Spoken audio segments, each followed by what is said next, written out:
see the final score, we track the revenue stream. Welcome to the show that treats the sports world like the multi-billion-dollar business it is. We dissect the ownership deals, the television right battles, the NIL impact, and the media figures driving the entire narrative. From Wall Street to the locker room, we follow the money and the people who control the message. Welcome to Press Row, the business of sports, right here on the Empty the Bench Network. Now, here's your hosts, Callan McClurg and Nick Morgasen.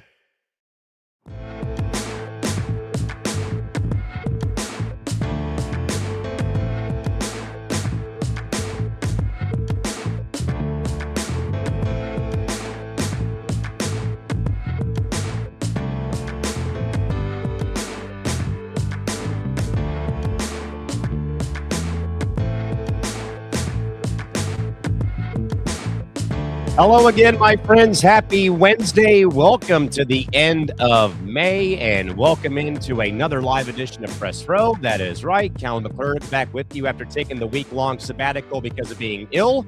Nick Morgasen, who filled in beautifully last week, is also back as well here on this Wednesday, May 20th, 2026. An action-packed show for the next 3 hours, taking you until 2 o'clock Pacific, 5 o'clock Eastern. Mr. Morgasen, great to see you as always, my friend. How is it going today?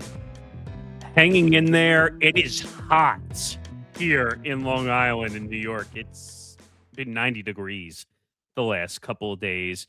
So it's hotter than California for a change. It is for once. Which I never thought I'd say that, considering it's always hotter in the West Coast region of this big country. But excuse me, we got a lot to get into today. We have a guest for the first time in a couple of weeks. But before we get to that, well, yes, Tony Farmer, host of Last Man Standing with Jason Adkin joining us at, if I could speak, 2:30 p.m. Eastern, 11:30 a.m. Pacific. If you're probably like, where have I heard this name before? Well, he's been all over this Dianna Russini, Mike Vrabel situation. In my opinion, the only guy who's really handled this situation properly when it comes to the media. So we're going to break that all down at 2:30 Eastern, so shortly. But before we get into the show, make sure you follow the show on social media at Press Row ETB across all social media platforms when TikTok decides to actually come alive and help. But Twitter, Instagram at Press Row ETB. Follow the Empty the Bench Network at ETB Network, Twitter, Instagram, TikTok. Subscribe to our YouTube channel, youtube.com/ETB Network. As we just broke 1,100 subscribers and growing. Our watch hours are starting to grow too as we hit that goal for 4,000 watch hours as we get closer to that goal. So we got a great show. Like I said, Tony Farmer will join us at 2:30 Eastern. We got a Brian Flores update on the NFL lawsuit. I'm sure you know this story. Oh, yeah. This has been a massive story for the last, I'd say, several years, and now here we are today. Yeah, so we're going to get into that. There's now potentially 25 teams listed on his lawsuit, potentially. I don't think he ever wants to be a head coach in the NFL again. Just going to say that. What? Also, the Connecticut Sun officially sold, Houston bound. You have reactions on both sides of this matter, good and ugly. So we'll get into that. Also, Fox decided to get into the pre-game play-by-play business. We'll break that all down. Also, talking about tanking. Again, if we haven't had enough talking about NBA tanking. And I'll also give you some thoughts on how the NBA, again, is controlling the narrative when it comes to the NBA playoffs. And some people were not so happy with me last night in our Slack channel, and I say too damn bad. If you're not going to be honest with yourself, then don't do stuff. Speaking of honesty, we'll also give you an update on the Brandon Sorsby situation, if that story hasn't become a dumpster fire in every way, shape, or form. DraftKings shuts down Wrigley Field Sportsbook. Not a surprise, because the laws currently, the way that I think it costs you like 25 cents a bet now for everything you put in. So why would you want a sports book there? And then some other stuff along the way. We'll get into cockfighting. Yes, I said that. Bring it on, baby. So, and we got some other stuff along the way, but you ready to get started? We'll get started, Nick, with an update, though, that broke earlier this morning. But per new court filings and documentation obtained by ESPN, longtime NFL coach Brian Flores and his legal team have now significantly escalated his class action discrimination lawsuit against the NFL. Attorneys are now legally seeking internal hiring records, text messages, emails, and interview evaluations from now 25 of the 32 NFL franchises. Flores' representation asserts that forcing these teams to hand over private backroom communications is completely necessary to legally prove a pattern of systematic racial discrimination in front office and head coaching hirings across the National Football League. So, Nick, if the federal court does force 25 NFL franchises of the 32 to open up their private servers and their internal text logs, does this now become the most disruptive legal discovery process in modern sports history that would force the NFL or a league into an immediate multi-million-dollar settlement in or out of court? Gee, the NFL having legal issues. Where have I heard that before? Stop breaking the law, asshole! There's our new sound, by the way. This is not a surprise. This was a huge story years ago, and it's still been going on. Tom and I covered this back when we did ETV Sports. Yeah, that's how long this investigation has been going on Almost, for. what, 6 years, if not longer? Yeah, 6 to 7 years. He filed the suit. He lost in court. At least that's what I remember. I think they said it was not sufficient in court. And now he's fighting even more. And he's got a job in the NFL right now. So if I'm Brian Flores, I'd shut the hell up right now if you want to keep your job in the NFL, unless you have sufficient proof that there was racism used against you for not getting a job. So far, we haven't seen the fiscal proof yet to show this, but you really think this is going to stand up? It's not going to stand up. Yeah, I'm not sure, Nick. I remember when this story first broke, though, and I believe I recall some of the paper trail was that Brian Flores sued the Dolphins initially for his firing. Then the story came out about tampering within the organization regarding Stephen Ross, the owner, asking Flores, meet me on my private yacht somewhere in Miami. And, you're going to get money if you tank a season and lose games on purpose. I think they were going to give him cash, like incentives, if the Dolphins tanked to get a better draft pick. And there was talk that the Dolphins were tampering with Tom Brady at one point, or a unnamed NFL quarterback that wound up apparently being linked to Brady.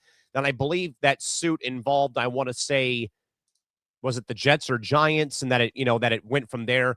But I think I remember, though, Nick saying, though, that I think that the NFL is one of the only leagues that I know of. And again, I don't care about the NFL, as I said on Cranium on Tuesday, but they're really the only league, I think, Nick, that has a system in place that requires the franchises to at least give an interview to a minority candidate. And I think a lot, Nick, though I hated the Raiders for so long, but Al Davis to me was like a trailblazer when he hired Tom Flores and he hired Art Shell to break that stigma, break that mold about hiring a Latin or a Latino American born coach like Flores or a black coach like Art Shell.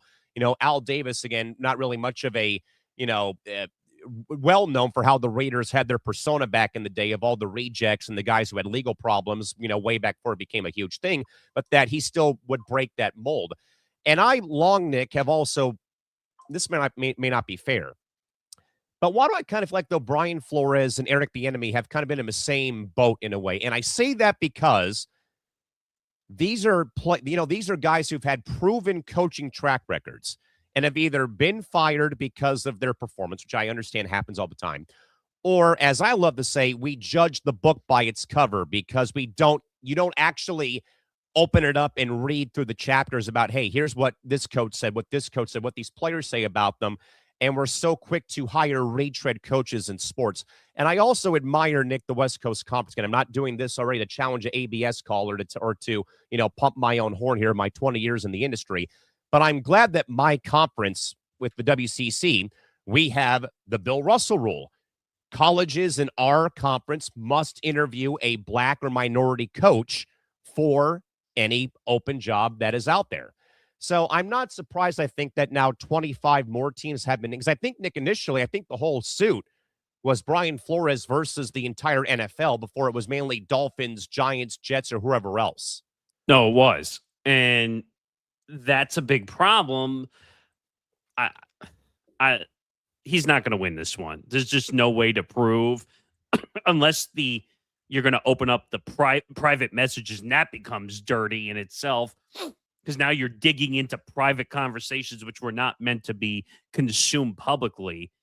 Now, if he wins this case, what does he get out of this? That's the question you got to ask next, because is he suing for money? Is he suing for relevance? What is he suing for when it comes to this? Yeah, that is a pretty big question that I don't think we've got an answer for. And I think this lawsuit, Nick, as you said, has been going on for over 6 years. That just really shows you how long it's been of this knockout, drag-out process when it comes to this entire ordeal. I don't know if that would get him a head coach. It's not going to get him a head coaching job salary. There's only 32 of them out there. But if anything, if it brings more awareness to teams of stop in a way discounting what a black or minority coach can do, then so be it. But why do I feel like, though, Nick, this will be something that maybe the NFL wants to go away and they settle somehow out of court? But that's what they do with everything. They try to settle everything out of court. I mean, unless you're the Deshaun Watson situation, which ends up in legal battles, which the NFL then has to succumb to the legal system and provide information because you do something to the point of alleged sexual assault in that scenario. But it's all a matter of how bad does the NFL want this to go away. And if they want it to go away, they will find a way to make it go away, because the NFL is great at sweeping things under the rug and making it go away. Nick, real quick, do you believe by any chance that maybe if this thing doesn't go in if it doesn't go Brian Flores' way, he might get blackballed from the NFL or by the NFL? He already has. It's not a matter of if. It's already happened. Because think about it in the scenario of when you create this giant lawsuit, which now has 25 teams in it, you're eliminating 25 potential jobs right off the top by putting them in a lawsuit. And the other 7, because it's 32 teams, you really think the other 7 are going to want to touch him after suing potentially 25 other teams? Hell no, they're not going to. So in the answer to the question, he's already damaged his reputation already. But if he can prove that there was factual racism that affected him getting the job. Now, the rule you were talking about before is the Rooney rule. Yes. Where all, in technicality, even though every team breaks the damn rule, for crying out loud, you have to interview. Now, I don't know the exact term, so I want to make sure I do the research and get this right. But okay, I think you have to at least interview a diverse candidate. Yes. So it says the policy requires teams to interview diverse candidates, people of color and women, for a head coach, general manager, and senior operational positions. Established in 2003 and aims to broaden the talent pool and increase minority hiring in leadership roles. Yes. Now, I don't know if that's going to hold up in court. This is like the whole thing, like when you're trying to prove defamation, which ironically we're going to talk about in about 20 minutes or so. But I don't think this is going to stand in court. I understand if something actually happened, but you need to have proof. You need audio. You need video. You need text messages from executives, emails, like what happened to John Gruden, who ended up in court over emails when he was with the Raiders. Correct. That you need physical proof if you're going to prove this in court. Right now, this could take a long time. And by the way, this could get tied up in court for years. Oh, yeah. And not like it hasn't already been dragged out as is for the last 6 years of our lives. So if he's expecting a quick result out of this thing, he's going to be waiting in line. Good luck. Yeah, I mean, we'll see where this goes, though. But it is, though, I think, though, damning, though, that it's gone from, I think, Nick, just a handful of teams now to all but 7 across the entire NFL. I just don't see how this gets better. Do you? I don't see how it's going to get it better for him either, sadly, at this rate. I mean, he's going to be eventually blackballed and out of the NFL at some point. Isn't he a coordinator right now for Minnesota? I think. I was going to say Tampa Bay for some reason. No, I think he's with Minnesota, but I want to look up if Minnesota was one of the teams he put in the lawsuit. Because no, I would think if they were, he would have already been fired or told to resign. I'm just trying to look up to see if I could. I don't know if it's public yet who he listed, but so it says the NFL and the named defendants. So the Giants, Broncos, Texans, those are the ones I see so far. Actually, let's open up the New York Times story because it's a free story for a change. It's from The Athletic. So let's see if we got teams listed. Okay, legal battle. This goes all the way back to 2022, by the way. Sheesh. When he sued the Dolphins. In a memo, it says that lawyers representing the NFL, Giants, Broncos, and Texans on May 15th accused Flores' team of filing punishingly overboard discovery requests from their clients and 25. What? I just found something a bit more damning, Nick, from Matt Moret, who writes for The Athletic. Yeah, that's where I'm reading from, too. I don't know if that's... this part, Brian Flores has now requested access to 24 years' worth of hiring and employment documentation for nearly every NFL team, per his lawyers representing the league and several of its franchises against allegations of employment discrimination. 24 years? This actually is Matt Moret's story, which I'm reading from, actually. Oh, my goodness. The memo, which did not specify which teams were subpoenaed, focused on how much time the defendants should have available to procure that evidence. It called the 1,061 document requests a delay tactic meant to interfere with their competing motions to dismiss the case altogether. 1,061 page documents! Are you kidding me? You're not going to win. Hell no. Flores' attorney, however, have argued that the extensive documentation is necessary to prove his allegations that systematic racism played a role in the team's hiring decisions, though he has alleged that black applicants have been overlooked for coaching positions across the league. Flores signaled out the Giants, Broncos, and Texans in his original suit as being rife with racism. Yikes. Now, he was a coordinator, if you remember, with the Patriots back in 2008. I'm wondering if they made the list. I'm going to say they probably did, because I remember he was up for a potential coaching position there. Now, according to Flores, make sure I get this. Ross alleged. Oh, here's the Stephen Ross. Stephen Ross allegedly offered him $100,000 per loss in 2019. Now, I don't remember what the record was in 2019, but I don't think he took the deal anyway. To help the Dolphins acquire better draft position. Yeah, 5-11. But it says he refused, so it's a moot point anyway. But they went 5-11, which makes me wonder even more if they were tanking for real.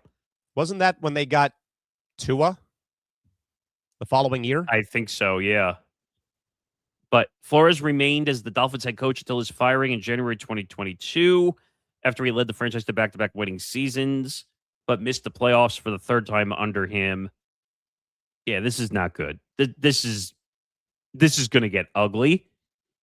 Flores is set to file an amended complaint Wednesday under a briefing, which is today, schedule set by Judge Valerie E. Caproni. Deadlines for updated motions and briefs are set throughout the summer, including motions to dismiss the case. This is going to end bad.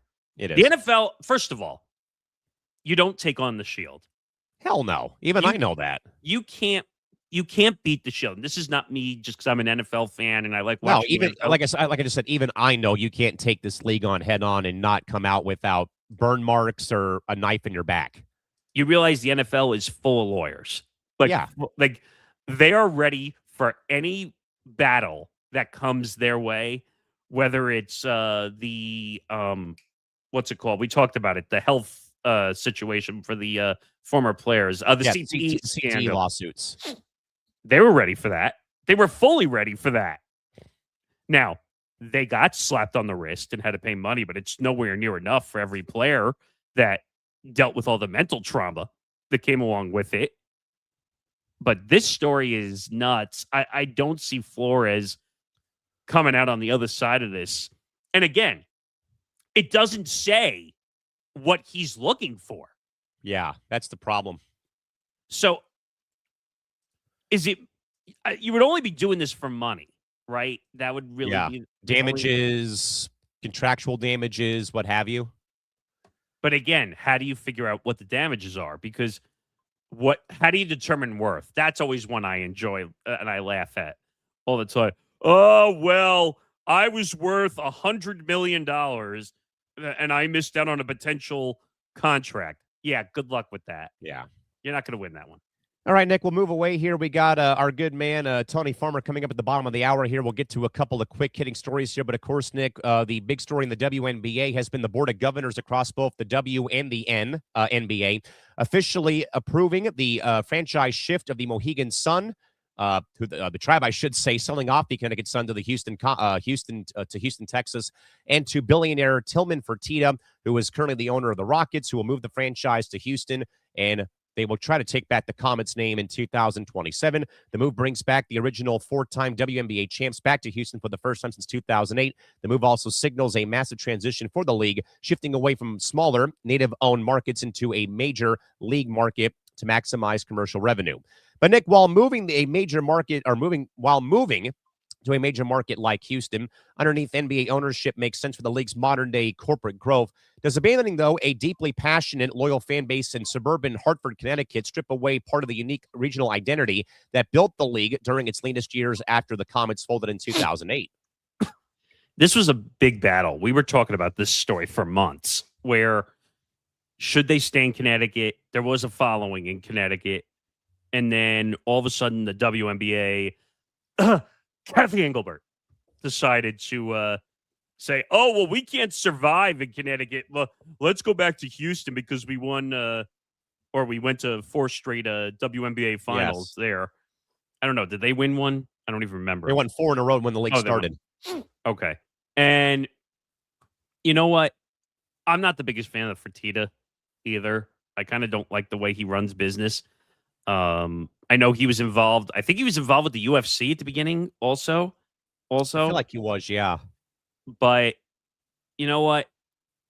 The team had this is kind of like ripping out Oakland, like for Raiders fans.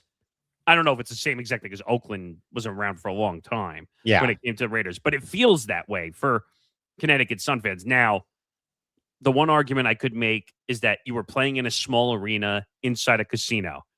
Okay, so that could have been potentially stunting the growth and the amount of money they could have been making. So now they're going to Toyota Center in Houston, where the Rockets play. It's going to help them because they're going to get a bigger crowd. But you're rebuilding the fan base all over again. There is one potential issue, and you started to say it, which was the Houston Comets. So I think, if I'm not mistaken, they're fighting right now over the copyright for the name. I believe every new team coming in, minus the Portland Fire, who rejoined the league this year. So Houston, Detroit, and Cleveland, I think, are all fighting trademark battles right now for professional sports when it comes to their names and their logos from back in '97. Now, I don't know if it's because someone else bought the name, or I don't know how that. I think I read a report that said that Travis Scott somehow has rights to the Houston Comets moniker. Yes, so a firm linked to rapper Travis Scott has the Houston Comets name. Now, here's the thing I don't get from time to time, and I'll make this last point because our guest dropped in, but I thought usually when a franchise has a name, they're supposed to, or they have the right to hold it because you never know if the team's going to come back, right? Yeah, is it kind of like the whole Sonics Oklahoma City ordeal, where the deal was made where the team could move to Oklahoma City, but the Sonics name, the logo, the colors, the 1977 title had to stay back in Seattle? Well, eventually when the Seattle Supersonics come back, they are going to eventually take that history back. And that was also a thing, Nick, that a lot of people here in San Diego wanted to have happen. If the NFL ever came back, that the Spanos family should have been forced to keep the San Diego Charger name, logo, history, the branding, all that here. Correct. In case we ever got a team, which never is not going to happen, sadly, but who knows? All right. We can pick this back up, but our guest dropped in. So you want to give a quick little intro moniker there? Sure, absolutely. Obviously, folks, there's been a lot of news swirling around the never-ending issues of the Photogate scandal involving both Dianna Russini and Mike Vrabel, and it's gone from being a sports issue to a TMZ clickbait, rage bait ordeal. But the only guy who has some sort of sanity about this whole topic is our good man, Tony Farmer, who joins us now here on Press Row this morning here from the West Coast. Of course, Tony, the co-host of the Last Man Standing podcast alongside Jason Aiken as well. Tony, good morning. Welcome to the show here, and thanks for joining us. And hopefully you can cast some light on this whole entire ordeal for Photogate with Dianna Russini and Mike Vrabel. Welcome to the show. How's it going today? It's going good. Good to talk to you guys. I love the Mohegan Sun talk, by the way. I grew up about 15 minutes away from Mohegan Sun Arena in Connecticut, so that was cool to see you guys talking about that. Cool. So, Tony, you and I kind of had some interaction a little bit because you saw my tweets because I was getting mad at people constantly of how this story was being handled. Callan knows I've been crazed. I worked in radio for 4 years in New York, so I'm crazed about how sourcing and stuff is done. What do you make of this whole situation where even big time media members are sometimes jumping the gun in the scenario of this story? Yeah, we're seeing a lot of that. I think we're seeing some really good things come out of this from a journalistic perspective, and we're seeing some really ugly things as well. There's sayings in journalism, if it bleeds, it leads. People want to kind of see the pain. That's unfortunate. And you do see people jumping the gun a lot. I try to qualify my things when I put things out there and say things like, this is what we know so far and things like that. But I'll give you a good example. Like when the Mike Vrabel burner account came out, that went viral for a while, right? And people were stating it as fact. We found the Mike Vrabel. This is his account. And I was the first one to come out one of the first people to come out and say, like, wait a second, like saying that you found a burner account is like really hard to prove. Like, even if it sounds exactly like the person in their voice, unless they're admitting it, like, how do you prove a burner account? And we're seeing a lot of that, people stating things as fact that we just don't know yet. Yeah, I mean, Tony, this story has been an absolute whirlwind, and Nick and I got, in a way, trolled by our own network host on our Sunday program that, you guys host the sports media and business podcast. You should be loving this story. And we even said we're not, because we're not here to act like TMZ Sports or Page Six or act like this is tabloid stuff for Maury or Jerry Springer. We want to bring the news of what we know, but from our own perspectives. Again, Nick's worked in radio. I worked in radio. I work in sports media still here in Southern California when it comes to public address announcing and writing on the side. And I think, though, Tony, that what has caught my eye more so as the story has progressed and blew up, and I'm not a big NFL fan either, as I've been saying, since the Chargers left San Diego. But I think what's been more damaging, I think, though, Tony, for the industry is now all the retractions of like the early, hey, this is what we know, and this is correct, and, take it and shove it if you don't want to. But now the retractions, though, regarding Dianna's son and the scrutiny over the boat rental forms. From your perspective, though, Tony, has this situation genuinely impacted maybe how an NFL front office might view Mike Vrabel's viability for future roles in leadership? Or is this simply right now a media-on-media echo chamber that the league will eventually ignore? Because, I've long been of the belief, though, that, that Russini resigns on her own terms, and people think, oh, she's guilty because she resigned on her own terms, though, where I literally called out every damn network host on here, minus Nick. So all of you guys, all that you care about as fans of this sport that I hate is wins and losses, and Vrabel's fine. That's my main problem that I have here, is that it's good for one person and not for the other side of the whole story. But Tony, your thoughts, though, about maybe where that logic maybe stands in your mind? Yeah, it's a good question in terms of how this might affect Vrabel going forward. There's been a couple former NFL players, Leonard Fournette and Jarvis Landry, who have come out and said if Mike Vrabel was black, he might not have a job right now. And I think that's an interesting perspective. I think that's a good conversation to have. I think that's a worthy conversation to have. He does work for a very powerful owner who has had a few scandals in New England. So they're no strain. And I don't say that to take a shot at the Patriots. I say that to say they have experience dealing with the PR aspect of it. But getting back to your question in terms of like how he's viewed by the league going forward, I think this year, if he keeps his job, will go a long way toward that. I mean, if he brings the Patriots to the playoffs, to a Super Bowl again, after all this, he is going to be glorified for overcoming this. And he's probably going to win another Coach of the Year. That wouldn't surprise me. But in terms of the leadership aspect, I think a part of leadership is accountability, and a part of leadership is decision-making. And whether you want to debate, I had a debate with a guy, a Patriots fan, 90-minute debate last week, and he says they weren't kissing in the bar. They were just close talking. Whatever. To put yourself in that position in a New York City bar with two famous people in this day and age where people got their phones out, that is a poor decision. So what we've seen, in my opinion, is a pattern of poor decisions. So when you're a head coach and you have to hold players accountable for their own poor decisions, like we got the Rashee Rice thing going on in Kansas City right now, stuff happens. Perhaps players, I'm speculating here, I'm not in that locker room, but I've heard from other, former NFL players, perhaps players might look at a coach a little differently who has had his own stuff going on and hasn't been able to keep his own house in order. So the biggest frustration with me, including some of our shows, we have a large network. We have about 15 shows we do on here. And some guys on our network are saying, oh, it's Vrabel can't be for blame because it's wins and losses only as a head coach. And Callan and I have been yelling about this for the last month because some of our other hosts were saying, oh, he's not to blame because he can do whatever he wants because he's the head coach. And Russini's fully to blame because she's a journalist in this whole scenario, which is like blowing my mind, and I want to blow the roof off my house over here because of journalism.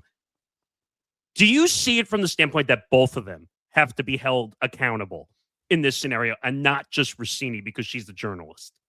All right, there's a lot to unpack here because I believe that there is and I'm not taking a side on this. I'm just going to break it down first. I believe there's a feminist perspective from this argument that there are two people involved. There's a man and a woman, and the woman is seemingly being held accountable because she stepped down after an investigation. And the man, not only is he not being held accountable, but he got a standing ovation a couple weeks ago, right? So I think that's sort of the premise.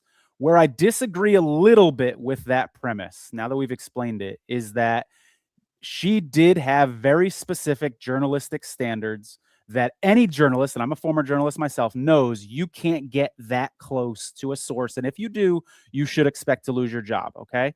Whereas with him, you could argue it's a little more gray because the NFL's personal conduct policy, they've got, a piece in there about like, you can't undermine the integrity of the league. Like there's no like bullet point that you can point to in his job description that says that. So in that way, from a job expectations perspective, you could make an argument against that feminist argument and say, no, this is a job expectation thing. It's not a gender thing. That being said, I do feel like she's getting a little bit more heat. I mean, the NFL has decided not to investigate Mike Vrabel. They've only said it once. More information has come out since then. They haven't updated it. It's just kind of like a sweep it under the rug type thing.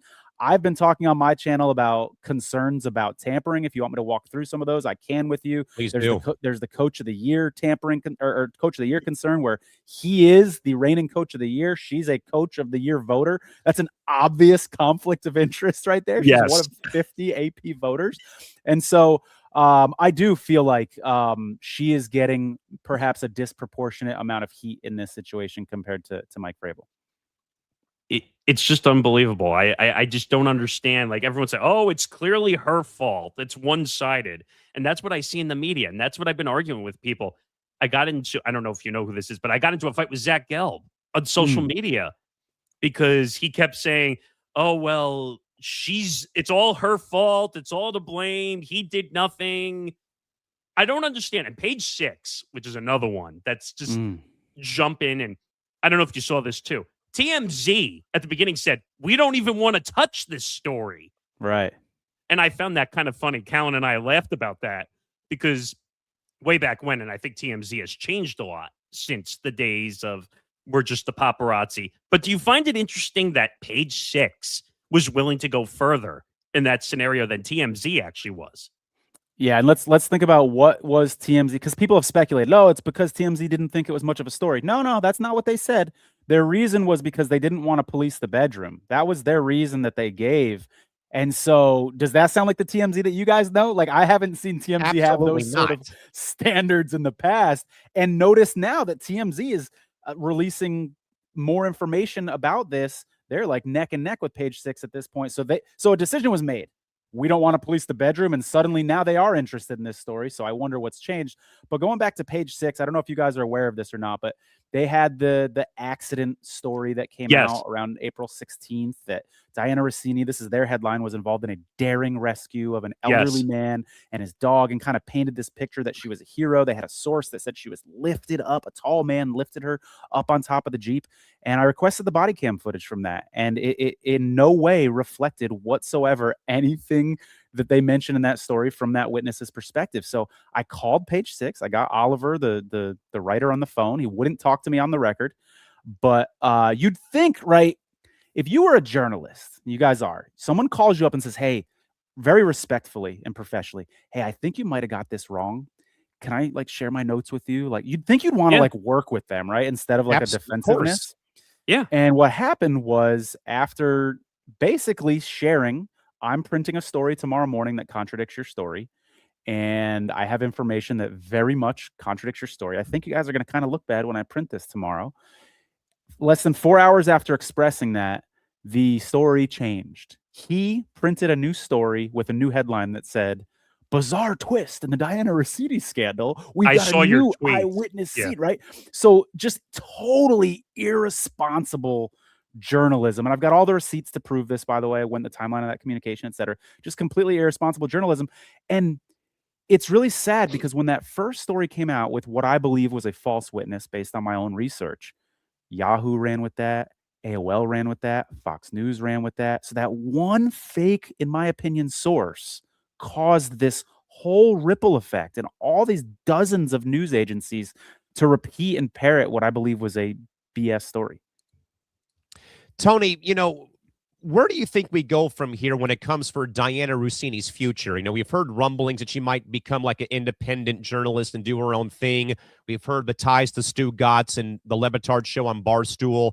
I think a lot of people that are on her side, again, we're not really on anyone's side, though we just want to see both sides get the equal treatment when it comes to, the scorn and the blame for both of them acting very much out of control over the course of this entire ordeal. But Tony, where do you think, though, or what do you think, and where do you think, if anything, does Dianna Russini wind up once the NFL season does begin? Does she, keep it, independent? Does she, jump onto a new network? Or what do you think might be the best way forward for her to continue her career without having to worry about all this nonsense that's happened since the end of March? Yeah, it's a great question. When she deleted her Twitter account, I feel like that was kind of a tell for her next steps moving forward. You guys know it's very difficult to build that strong of a following on Twitter, which is what she had. And so that just makes me wonder. I don't have any inside information about her next steps, but that does make me wonder, if your plan today was to continue down this path and continue to be an NFL reporter, it'd be a tough decision to delete your Twitter account. So I feel like that is probably less likely of her options. But as I said earlier this week, I think the America is a very forgiving country when people own their mistakes. So I'm also not ruling out, a return to NFL reporting. But podcast, she had a podcast. It was fairly successful. So she could return to the podcast route. Who knows? I think she's got several options and great connections. Nobody should doubt Dianna Russini's connections. I think that's one of the things we're witnessing right now with this media coverage, is that she has a lot of friends. So people that are that connected, that whole saying, it's not what you know, it's who you know. She knows a lot of people. So I do think she'll land on her feet. Now, what do you make of the speculation that she was shopping the story around? We heard Good Morning America. I thought I heard 60 Minutes was possibly a place. What do you make? Do you think that she is using that or possibly trying to use that as a comeback or to expose? Do you see that happening? I have no idea. And I haven't seen anything like that I'm comfortable like reporting on in terms of that, like in terms of like a good sourced story. I have seen like outlets like WEI and Pro Football Talk sort of speculate about this NDA that it could been if Dianna, there's a lot of ifs here. If Dianna Rossini has dirt on Mike Vrabel, and if the Patriots want to stop her from sharing this dirt, they could sort of essentially buy her out and have her sign an NDA and pay her money not to talk about these things. So that sort of stuff is going out there. I haven't seen anything that I'm comfortable, reporting on in terms of that, but perhaps another option that she has. We'll see. Well, I just want to follow up one thing, Callan. Just so, wasn't there a report that the Patriots tried to block the story or tried to stop it from going into the paper, or did I mishear that? Yeah, those reports seemed a lot more credible to me. We heard those right from the beginning, around the time that ESPN published their big story. Finally, by the way, a couple weeks after all this. So yeah, there were reports that Robert Kraft. It was literally Robert Kraft, were what the reports was, that he tried to kill the story. I think TMZ reported that the Patriots denied that, which of course they would, right? Yeah, so I suppose if you want to believe TMZ's reporting, maybe they didn't, but to me, it's just it's pretty clear to me the Patriots don't like people talking about this. Like, who would want people talking about your head coach all summer long, and then we get the Chargers video coming out where people are laughing at him and stuff? To me, that seems like a nightmare from ownership's perspective. I mean, it has to be. But again, folks, Tony Farmer, host of the Last Man Standing podcast, alongside Jason Anik, joins us here on Press Row for this Wednesday afternoon. Tony, I think the other big thing that Nick and I talked about that we did not agree with whatsoever was, in a way, kind of the hit job piece by Nancy Armour in USA Today, where, in a way, she seemed to group every single female writer, female sideline reporter, female analyst into the same boat of Dianna Rossini about, well, if it's one person doing it, then it makes all of us look bad. And that went to Elle Duncan defending defending Rossini's career, and Sarah Spain defending it, though. Tony, do you buy that notion, though, that it's the whole argument, though, that it takes one to spoil it for the rest of us, though? But your thoughts maybe on Nancy Armour's commentary that if it's one female reporter doing it, then it makes the rest of them look bad? I don't think I buy that whatsoever. So I haven't seen her piece on that, so I'll be speaking a little bit out of pocket here, but I do. I've heard this sentiment from journalists in the field, male and female, that it sort of reinforces some negative stereotypes. Long before this scandal broke, Absolutely. That has been an unfair, in my opinion. I think everybody would agree with that, actually, right? That's an unfair stereotype of female reporters, especially attractive female reporters, that they're actually not good at their job. They're only getting this opportunity because of the way they look, or they actually don't know football very well. They're only getting this opportunity because of, the way they look and that sort of stuff. So unfortunate that a story like this will reinforce that belief. If you already started with that belief, which I don't believe, by the way, but if you already started there, a story like this just reinforces it. It's like, I told you, it's everybody that's doing it, which I think is really unfair. With Dianna Rossini herself, I don't know if you guys saw the MILF clip where she was introduced on a radio show, and she kind of sort of corrected the radio host and was like, I actually don't want to be introduced as an NFL reporter or as an insider. I want to be introduced as a MILF. Yeah, and even when she made that comment, which was long before this scandal, I remember thinking like, oh, you might be accidentally like adding fuel to that stereotype. Exposing yourself a little. Yeah, you're not even yourself, but others. Like you're poking at that stereotype about female reporters. And I'm not a female reporter, but I just wonder if other female reporters out there might have cringed and been like, oh, you shouldn't have said that. I don't know. I'm speculating. So actually, you lead me to the next point, which is all the clips that we've seen of her on Twitter, social media, everywhere, where she likes to poke fun. She likes to be sarcastic on air, all different shows, especially with Le Batard and Stugat. Pardon my take, because she's big over there. Do you think people were over-exaggerating a little bit when they were watching those clips, saying that automatically makes her guilty because she was just trying to be herself, I guess, in a sense, and people would just say, "Oh, she hates her husband. She doesn't like her relationship." What do you make of all that craziness going on social media with those clips? Yeah, I mean, we have to remember that Dianna Russini has been around for a very long time. And if I had an 11-year career and I was involved in some scandal and people were only able to pull like 7 or 8 clips out of 11 years, I'd feel pretty good, right? So we should also keep that in context for sure. But this is just the nature of these incidents where people are going to go back and connect dots.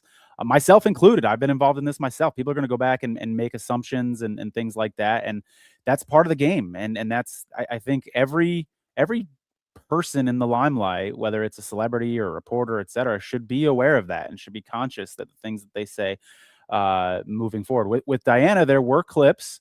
There was also some stuff on social media, that people raised their eyebrows at, that kind of looked like some breadcrumbing was going on.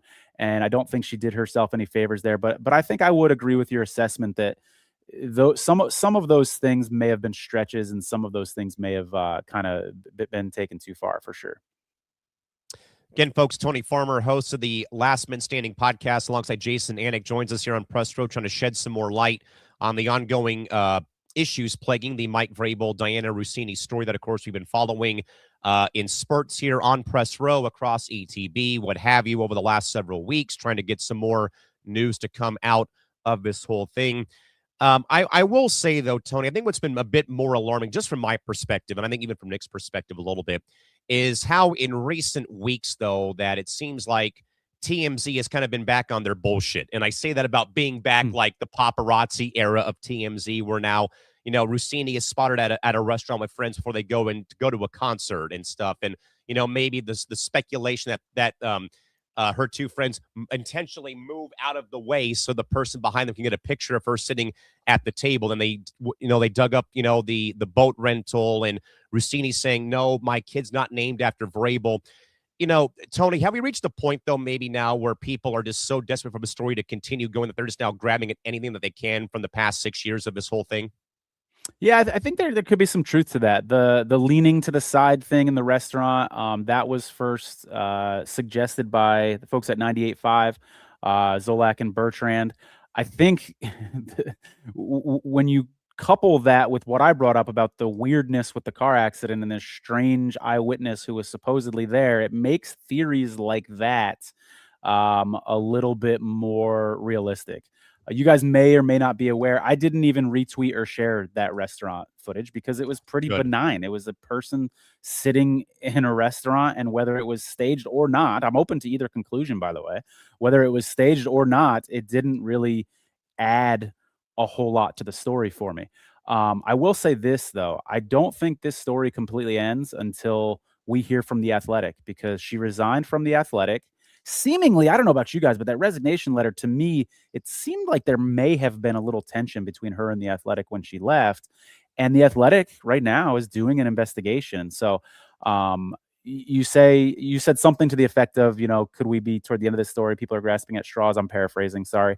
I don't think this story completely ends until we hear from The Athletic and what they got out of their investigation.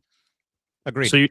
So you were talking about WEEI before, and I saw you post that story, the write-up, at least, about the hosts being potentially thrown out of their job because they were talking about the scandal, which I think it was proven it was not. They were just laid off, I think, after the situation. Do you think that WEEI would have tried to censor the story being part of the Patriots, covering the Patriots? Do you think that actually could have actually happened or no? Yeah, I do. I mean, there's another case out there with the USA Today with Chrissy. Sorry, I'm forgetting her last name right now, but Chrissy Freud. Chrissy Freud, yeah. Where, she spoke up and she lost her job, and it certainly seems like there's a connection there with that one. I think that the media companies are powerful. That's true. And media companies have all sorts of inherent conflicts of interest in their existence, right? So they've got advertiser conflicts of interest, right? If a media company's biggest advertiser that's paying everybody is from, a meat company. Maybe they don't want someone who's coming in that's vegan talking about how meat's bad, right? Like, so they inherently have conflicts of interest. And when you have a sports station that covers in some way, whether it's as a credentialed reporter or relies on the New England Patriots in some way or another, I don't think it's far-fetched to suggest that someone could potentially lose their job for getting a little too out of line. I think that's a very realistic scenario in my mind. Tony, I think last question for me, though, mainly is just, how much of an anchor do you think this story becomes now that we're past the schedule release date again, as we said, or as you said, the Chargers mocked the story. I think the Seahawks mocked the story too in their release video, about their rematch with the Pats later in the season. How much, though, Tony, maybe from the Patriots perspective, where again, I think Nick and I said this very much loud and clear a few weeks ago, that for a franchise, though, Tony, even as someone who doesn't watch the NFL anymore, that you want to remember the Patriots for being six times champions and what they did on the field with Belichick and Brady and the lineage of their franchise. You don't want to remember them, though, for all the scandals of Deflategate, Spygate, Robert Kraft in the massage parlor, and now this happening. We've called it Photogate here, tongue in cheek, though. But maybe, though, Tony, from a Patriots perspective, how quickly do you want this story to end, though, and go away so you can actually focus on actually winning some games in the upcoming season?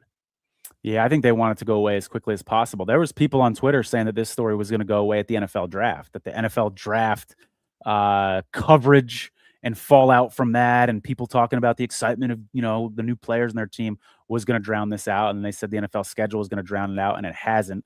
I think the Patriots want it to go away as soon as possible. I think there are a couple other shoes to drop. One, does A.J. Brown get traded to the Patriots? I mean, that's some of the tampering smoke involving Dianna Russini has to do with A.J. Brown. So if that happens after June 1st, believe me, Eagles fans on Twitter will be screaming at the top of their lungs that the reason that this trade took place is because Dianna Russini sort of greased the skids for this months ago. So that's something that could happen. I also think I'm really intrigued to see if Mike Vrabel keeps his job. How is the visitor media going to handle Mike Vrabel in press conferences, right? Like, here's your scenario. Week 1, you're on the road against Seattle.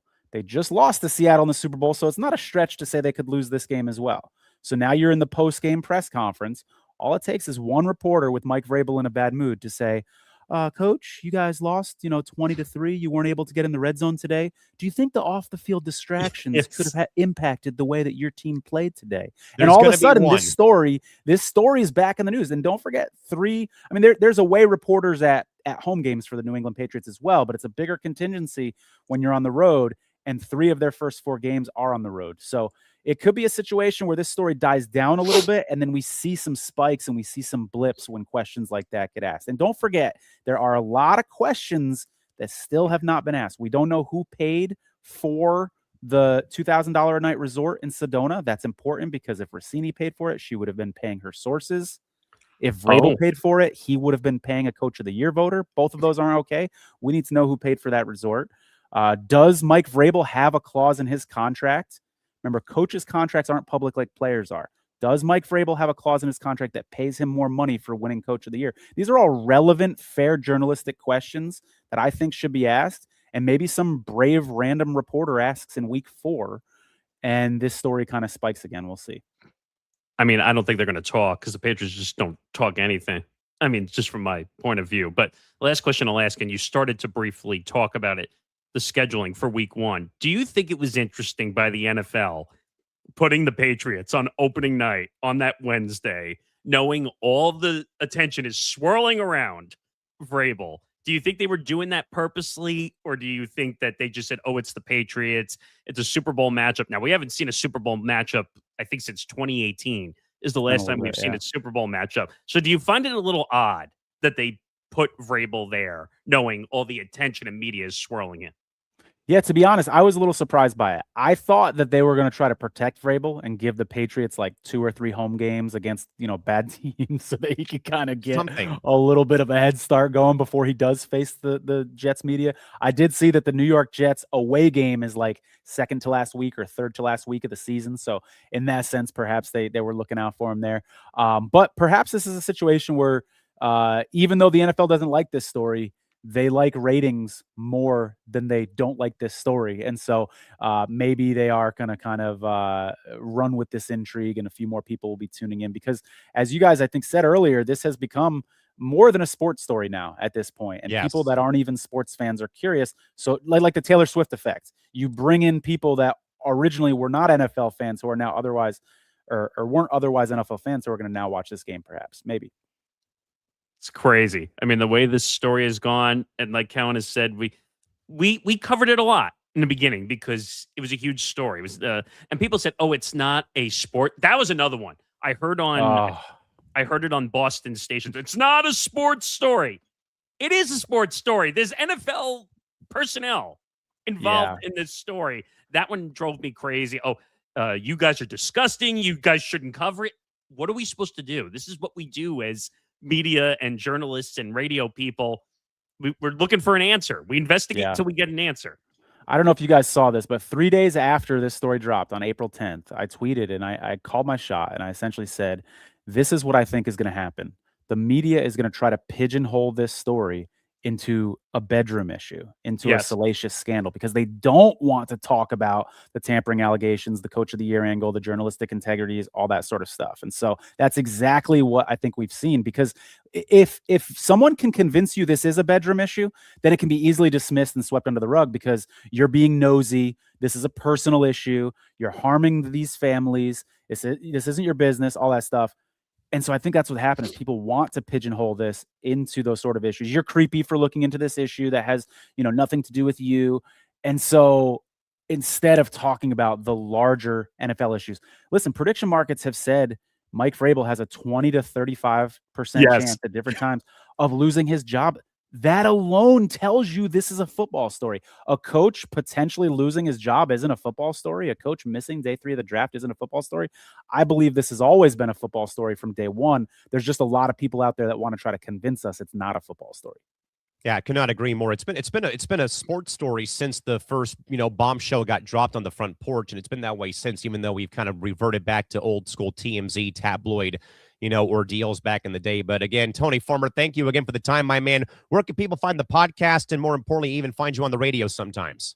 Yeah, Tony's Market Tips. I've got a YouTube channel, Tony Talks Football, as well. And then if you're into NFL survivor pools at all, Last Men Pod on Twitter. Well, Tony, thanks for coming on. You're the only one I've trusted so far. Well, I shouldn't say so far, but along this process of hearing information, because everyone has jumped the gun so far on this story. It's been crazy. So, Tony, thanks for coming on, and hopefully we can talk in the future sometime. Absolutely. Keep in touch. Thanks, guys. Okay. Thank you again, Tony. Tony Farmer, again, host of the Last Man Standing podcast with Jason Anik. Join us on Press Row today here this afternoon. Finally, Nick, I think I feel a bit of a sense of relief, though, to actually hear from one of the, sources who has been really playing, good cop, bad cop in a very good way over the last several weeks. Yeah, I mean, he nailed it. He was spot on. He has some good sources on this stuff. So this, I've been frustrated constantly with people here at this network and people who I've argued with. You saw my public feud with Zach Gelb over this story, who then all of a sudden said I'm obsessed with his content, which is such a ridiculous statement to make. Don't say stupid things if you don't know. Like that. And I thought he handled it correctly. He's like, if you heard what Tony said, and we'll get you the interview after the show's over, we'll put it up separately. But he said, when I asked him a few questions, hey, I don't feel as comfortable on that source as I do with something else. Why can't other people do that? Why?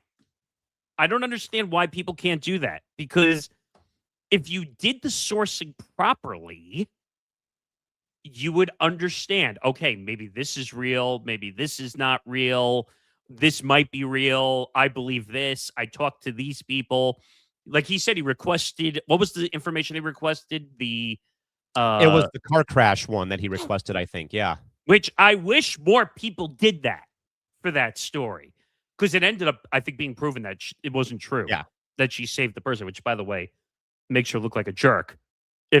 Or they were trying to make her look like a better person than she was. I find it interesting that no one else has really confirmed if she's going to 60 Minutes or going to Good Morning America. I think she is. She's going to do everything in her power to get on some big platform because she's going to expose Vrabel to get back in the spotlight. How ironic would that be? Oh, we're in a relationship for 6 years allegedly. Now I'm going to expose you to get back in. But I'm kind of glad. I think that should just put a lock on this story until we hear anything else, right? I mean, I would hope so. I wish it was that simple. Before we get to our number 2, what do we have here? Independent sports media doesn't survive without you. We are grinding every day toward our 4,000 watch hours milestone on YouTube to secure monetization and remain viewer supported. Help us hit that target by checking out our shows or replays or putting on our live shows in the background. Your watch time builds our network. Subscribe to our YouTube channel, youtube.com/ETB network. Also, if you're looking for that plus money edge, Connor Rowland and Nate Miller have you covered on unnecessary wagers every Friday at 5 p.m. Eastern, 2 p.m. Pacific. They break down the tactical ripple effects of the week's biggest matchups, from the underdog effect in the NBA playoffs to the emerging powerhouses on the MLB diamond. We look past the box scores to find hidden value. Whether it's the math behind a 4-leg stabilizer or the chaos of a 6-leg lottery ticket, we find the trends you need to know. Gamble informed with unnecessary wagers. Again, 5 p.m. Eastern, 2 p.m. Pacific, live on Friday, only on our YouTube channel, youtube.com/ETB network. With that, Nick, we'll stay with the network and get to our weekly update.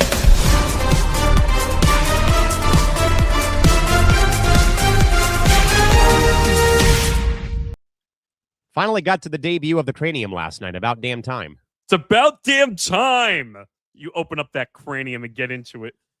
It's pretty hollow today. All the thoughts are gone. Mine too. But yeah, check the Cranium out. Wednesday, midnight Eastern, Tuesday, 9 p.m. Pacific. The inner machinations of my mind are an enigma. Splash. But check that out. It's a Callan's perspective from a different point of view. Maybe even doing stories that are not always the top of the trend. Yeah. Always. So but you did get into the Aaron Rodgers stuff last night, which I was impressed. Yeah, we got to that and a bunch of other things around the sports world last night. It was great. Had about 120 live viewers yesterday for the debut in the evening time slot. That's better than some other people, you know. Yeah. Just saying. But yeah, what else do we have? Coming up later today, 6 p.m. Eastern, ETB Sports, episode 318 with Zambando and myself. What did we talk about? We got into the Netflix MVP MMA card, which we're going to talk about a little bit. For all the wrong reasons. Yeah, UFC 329, McGregor versus Holloway 2 confirmed for International Fight Week on July 11th. Amazing. Connor finally back after 5 years of not fighting. Who the fuck is that guy? Yeah. NFL schedule release stuff, Aaron Rodgers to the Steelers, NBA playoffs, which I'll give you an opinion about when we get to the NBA, how I think the narrative was turned. So make sure you check that out in about 3 hours from now. Oh, is it because there's a referee who's named after a fake Australian beer company? Yeah, exactly. So we'll get to that later, but ETB Sports, episode 318, 6 p.m. Eastern time later today. Real quick, Nick, one question came in from Christy Wilson during our interview with Tony Farmer. Could Dianna Russini maybe write a book about what had transpired, maybe? That'd be interesting, honestly. You got to be careful with books because of all the legal scenarios that come in if she writes. And the same thing could be on a podcast. Like, yeah, I was going to say. But in books, it's worse because it's written. So you can track all this information and they could go after the book. Am I saying it's impossible? No. I don't know if people really write books anymore, though. Do they? Audiobooks. Well, true, but I think more people are in the digital game than they are. I was going to say audiobooks, podcasts. Yeah, I think she's going to do a podcast. I'm surprised that Barstool... I think they have to wait until the whole thing kind of plays over. If she talks, if she doesn't. She's definitely going to talk. I don't know when she's going to talk, but... The day before the season starts. Can you imagine if she purposely got on Good Morning America the day before the season starts on Tuesday and said, "Oh, I'm just gonna crap all over the NFL field." You like that? I mean, I don't know if Mike Vrabel would like that too much, but I find it interesting, though, that like Tony was talking about, could he potentially lose his job? I think he could potentially lose his job. I think so. And enough with the Patriots fans. Stop. I don't want to hear, oh, he's not going to lose his job. He's too good at his job. Blah, blah, blah, blah, blah, blah. I mean, you can be good at your job and still be a shit person, though. Well, that's true. There's so Deion many Sanders. guys. Don't even get me started with Deion Sanders. But yeah, I guess we'll see what happens on that front. By the way, this broke during our interview, actually. Oh, yes. So Aaron Rodgers has officially announced that this is going to be his final season. RELAX. Is that a promise? No, it's like I wrote to the Slack channel. I'll believe it when he plays for the Vikings, then gets convicted of welfare fraud. Well, you know what my first thought was when I heard Aaron Rodgers announce his retirement?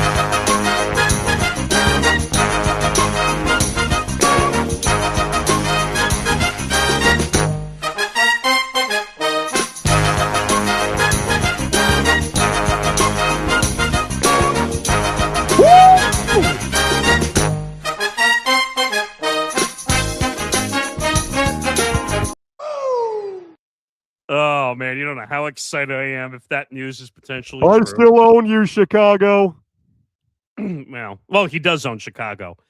And Grant and Michael couldn't say otherwise because he completely owns Chicago in his prime.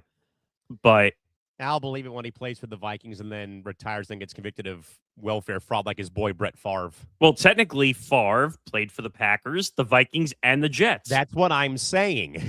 Can you imagine if that happens? Oh, I'm gonna go play for the Vikings. That'll be the ultimate Darth Vader line from episode 4 of the original trilogy of Star Wars. The circle is now complete. That would be funny. Like if he retires and then comes back like a year or two later and plays for the Vikings. We saw his wife for the first time. Did you see the picture of that? I did, yes. A little odd looking, right? Yeah, well, he's an oddball anyway. Well, he can go smoke his ayahuasca and go live in the darkness for 72 hours or permanently, whichever one you decide. All right, Nick, back to hour 2. Adam Silver, once again, trying his best to curb tanking by now issuing his strongest warning yet to franchises contemplating late-season losing strategies. Adam Silver explicitly stated that the league does have the power and authority to extend far beyond monetary penalties like giving teams fines. But now, though, did warn that the league has the authority to alter draft positioning or even completely strip a franchise of their lottery picks away from teams deemed to be intentionally non-competitive. The aggressive stance comes as the league looks to protect the integrity of its regular season product and its multi-billion-dollar broadcast partnerships just signed earlier this season. Nick, if Commissioner Silver actually exercises the power to strip draft balls from a franchise, does it create a dangerous precedent of league office overreach? Or is this the nuclear option the only way to permanently fix the NBA's integrity problems when it comes to teams being competitive for a full 82-game regular season? Stop breaking the law, asshole! That's the first thing that was coming to my mind as you were reading that, by the way. This is getting ridiculous to the point where now the commissioner is having control over the draft. The commissioner's not supposed to have control over the draft. How does that make any sense? And how can you prove if a team is tanking all the way to the top? I mean, you can by looking, but the Wizards suck. Sacramento, the Jazz, the Pelicans. I mean, The I don't Nets. understand why the Clippers got a top 6 pick over the Brooklyn Nets, but Wasn't that because of the loophole of that trade made with the Pacers for Zubac that the trade was that the pick was in the top 5? it was a protected lottery pick. So they got screwed. To be honest, I wish they would do away with the protected lottery pick. Also, it's a first-round pick, it's a second-round pick, it's a third-round pick. That's it. There shouldn't be protected picks. I don't even know how you get a protected pick, to be honest. I don't either, Nick. And this feels like this is overreach because I think we have a benchmarks episode, Nick, detailing how David Stern, when they owned the New Orleans Hornets at the time, vetoed the trade of Chris Paul going to the Lakers before he went to the Clippers. Well, first of all, and I believe this for any league, not just the NBA, the league should not own a franchise when it goes into bankruptcy. I'll tell that to the NHL when they had the Coyotes for a couple of years. I'm saying it shouldn't be allowed I in agree. any league because basically that's giving the league power over a franchise, which they shouldn't have. Now, I get that all teams play under the league umbrella, like you said last night when you were talking about, I think you were talking about baseball. But this is ridiculous now. Like, I understand tanking happens, but there's really no way to officially prove whether a team is tanking. And that's what you and I have said. Nick DiMartino and I said that on moving the goalpost a couple of times, and I think he said it on Lounge fairly recently. Is that again? How do you classify tanking when it comes to like a team like the Wizards? As DiMart said, they've been so badly run for the last several years, minus their last playoff berth. Or look at what the Kings have found. The Kings broke that lengthy 16-year playoff drought. The Jazz and the Pelicans. I know they're all in a way small market franchises. But still, when they're so poorly run, Nick, and you keep, the whole, it's, living insanity or living Groundhog Day, fire the coach, fire the GM, fire the coach, fire the GM. The same hamster wheel. It's literally the hamster wheel. But then, you add all these stupid loopholes about this 3-2-1 system, and then there's like a European soccer relegation zone where if you're within, the bottom three or you're within like 3 spots of something, you fall into a zone and you don't have a first round pick. Like, you're making this more complicated than it already has to be. Now, you're trying to copy soccer. The only thing, which I don't mind, but the only thing that they are now getting right next season, they're going to televise the actual lottery draw like the NHL, because people, Nick, as we know, dating back to 85 with Ewing and the Knicks, too many people have concerns about it being a rigged lottery system. And the NHL, has done that. Yes, it's a 30-minute spectacle to watch ping pong balls, like you're hoping to get the lottery for your own, Powerball or Mega Millions or local state lottery.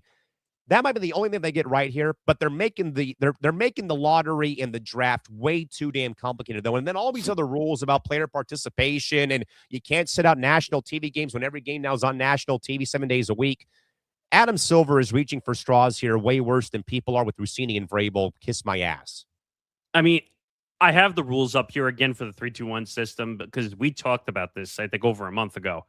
But this just makes me nuts because the NBA's anti-tanking measures feature a sweeping 3-2-1 lottery system designed to discourage intentional losing.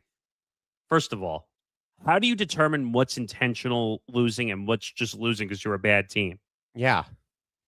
The framework expands the draft lottery to 16 teams and flattens the odds. Okay.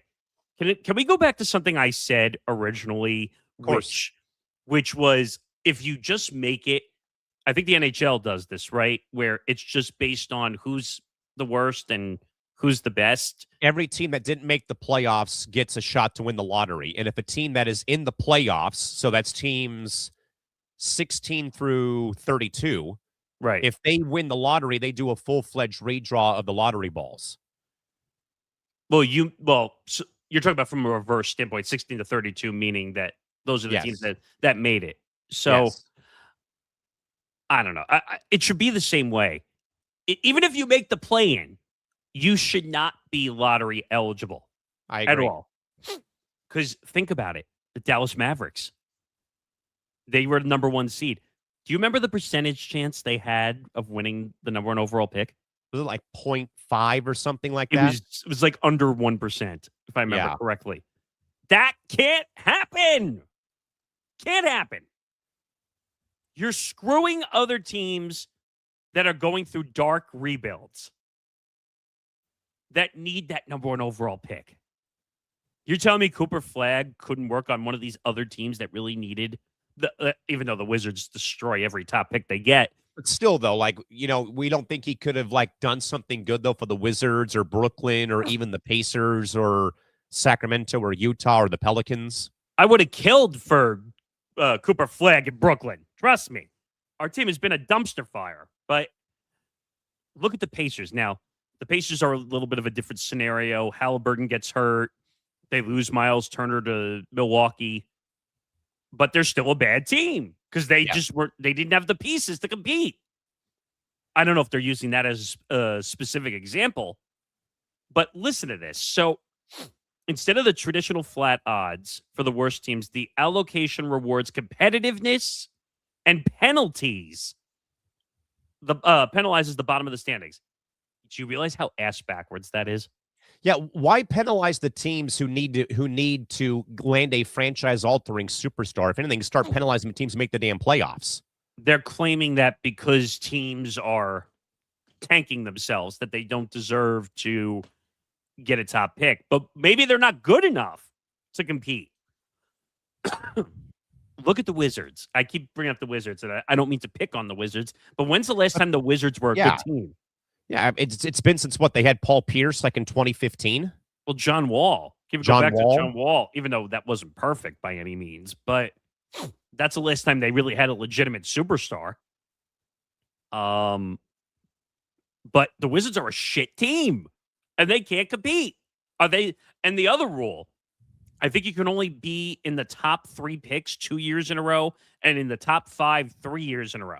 Yeah, and then if that happens, you can't have those picks in those slots in consecutive years.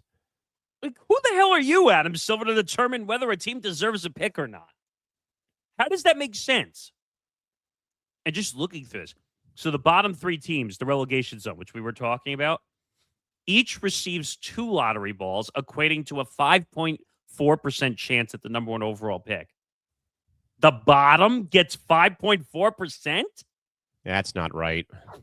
Spots 4 through 10, teams that miss the playoffs but avoid the bottom 3 receive 3 lottery balls, each getting a 8.1%. So you're telling me that the 4 through 10, the teams that don't make it, have a higher percentage than the 3 teams on the bottom that are awful? That's not right. And then it says the 9 and 10th play-in seeds each receive 2 lottery balls. That right there, you cannot happen. That right there cannot happen because you're not in the playoff. You're not in the actual playoffs. You're playing. The playoffs. No. The play-in is part of the playoffs. Let's not call it. But we can't separate them. Adam Silver fought desperately to have an extra round of the playoffs, all because of COVID 6 years ago. So it is the playoffs. Let's not sugarcoat. The play-in is that what they call it? The play-in tournament? It's part of the playoffs. They treat it as exclusive games. It's not local games, right? So they're playoff games. So the 9 and 10th seed should not get lottery balls at all. They should. In a way, it feels like this is like a schoolmaster penalizing the kid getting bullied at recess. If you ask me, with what Adam Silver's trying to do. And by the way, the 7th and 8th play-in loser seeds each receive a lottery ball. Still not right. How does that make sense? I'm not saying it's possible that the 7th or 8th seed could win it all, but we've seen a 7th or 8th seed upset a 1 seed before. Yeah, and that's why I'm glad that the NHL doesn't reward mediocrity when it comes to a team that makes the wild card. That's a wild card, that they don't get a say in the lottery whatsoever.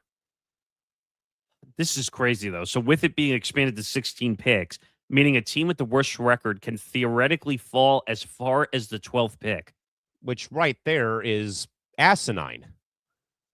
I think it should be the reverse. If your team is so bad, you should either get more lottery balls or, in my opinion, the top 5 slots should be locked in.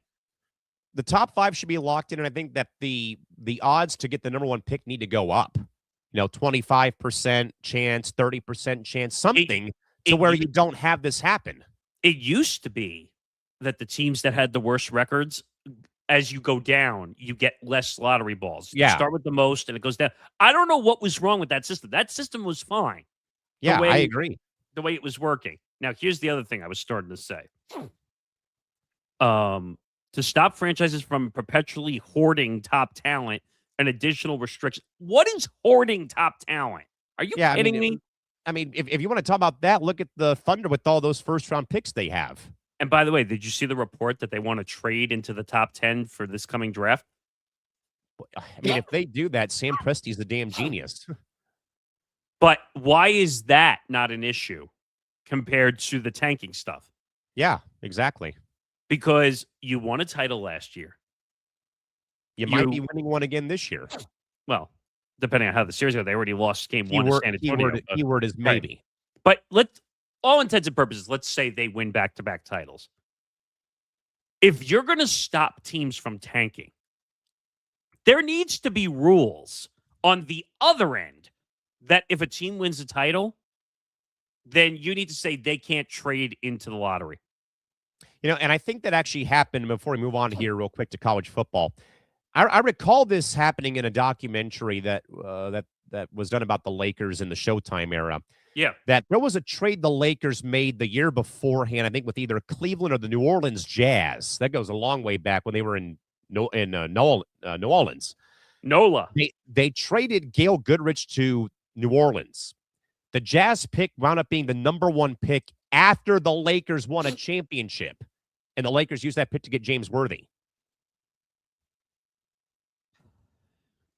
The system's messed up, man. Like they should have just left it alone, or to make this really simplistic, and maybe all the leagues should do it at this point. Whoever has the worst record is the number 1 overall pick, and you work your way all the way down. That way, there's no issues. Because are you going to argue that the worst record doesn't deserve the first round pick? I mean, look at the NHL, for example. The Vancouver Canucks had a dismal year, as I said last night on Cranium. They fell to number 3, despite having the best odds to win the lottery. The first pick went to the Maple Leafs, then San Jose went to number 2. They jumped 7 spots. I mean, do you remember the year with Zion where the Knicks were a shit show heading into the draft? And do you remember, there was an outrage because the Knicks didn't win the first overall pick? Now, in the long run, they're probably happy they didn't get Zion because of all the crap that happened with him afterwards. But the Knicks were a much worse team than the Pelicans were, yeah. In that stretch. But long story short, what I'll say is winning the number 1 overall pick in back-to-back seasons, I think, is where it stops. You can't have it more than 2 seasons. Securing a top 5 pick in 3 consecutive drafts, and trading protected draft picks in the 12 to 15 range. So I don't know anymore. This is bad. It is. All right, Nick, go over to college football. The latest right now with Brandon Sorsby, who reports the Texas Tech quarterback has had a situation hit a critical legal and also compliance crossroads. Sorsby is now aggressively seeking immediate clarity from the NCAA regarding his remaining college eligibility status. The clock is ticking loudly as a firm June deadline looming for players to officially apply for the NFL's supplemental draft is coming up in about roughly a month or so.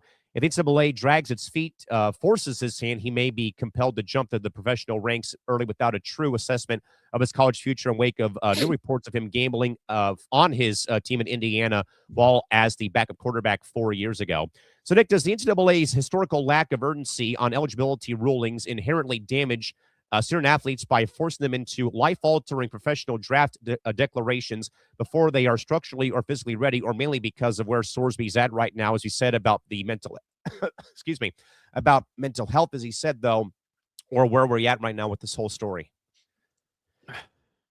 This story frustrates me because he did something not legal. Now, I don't mean as in law legal. I'm talking about NCAA sanction legal. He broke the rules. You sign paperwork that says you can't gamble on sports.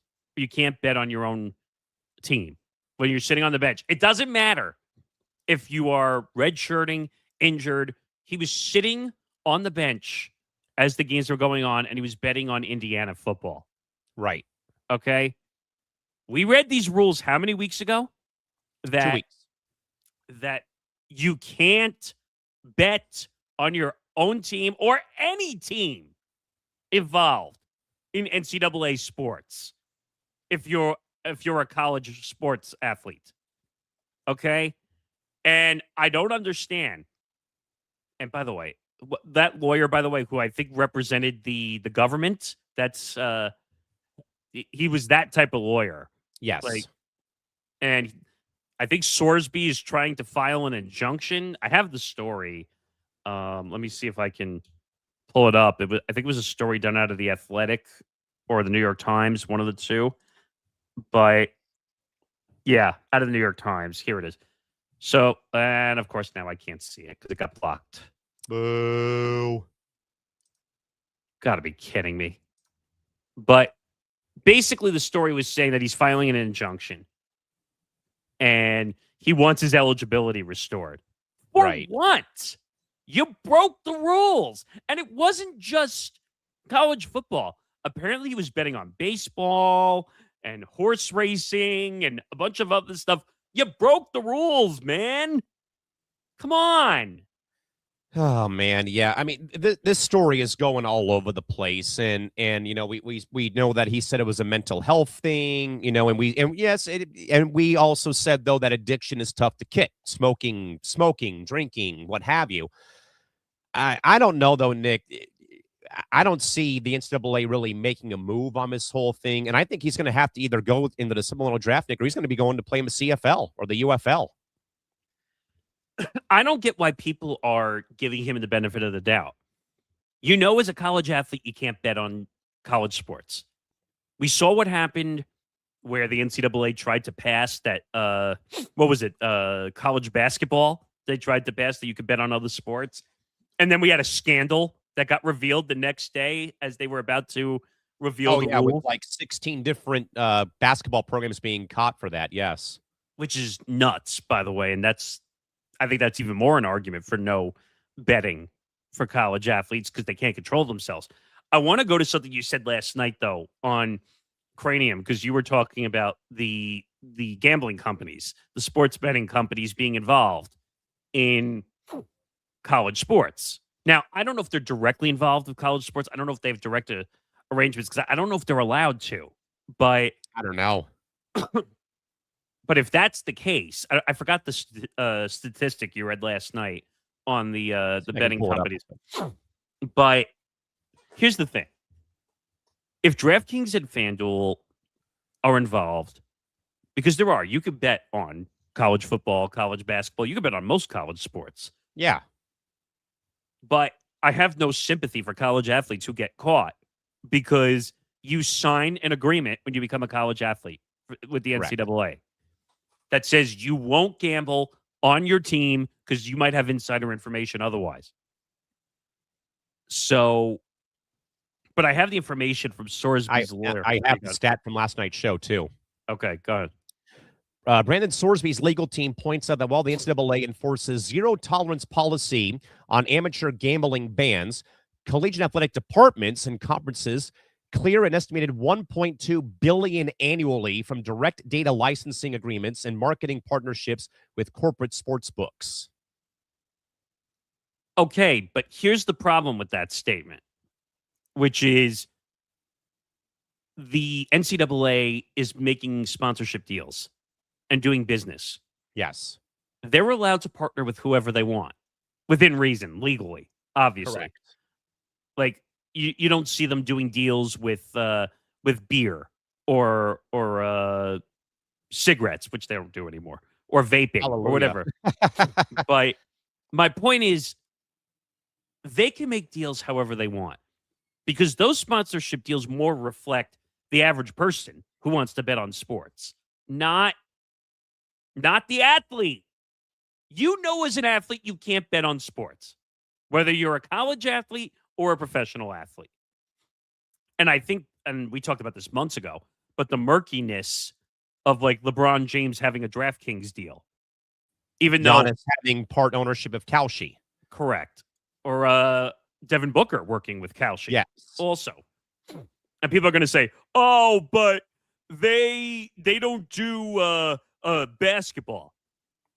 Come on, man. You're really going to... It still looks sleazy. You're going to tell me that they don't possibly have insider information that could flow through the walls between those guys? You just had an NBA gambling scandal. Correct. So, and I'm reading the story here too. It says that Sorsby's lawyers filed a lawsuit against the NCAA seeking a court order restoring his eligibility. For what? You broke the rules. And why is it first coming out when, what was the report? In 2023 is when they found out? He should be deemed ineligible to play in college football again. Now, to the point you said last night about the mental health stuff, I get that. I understand.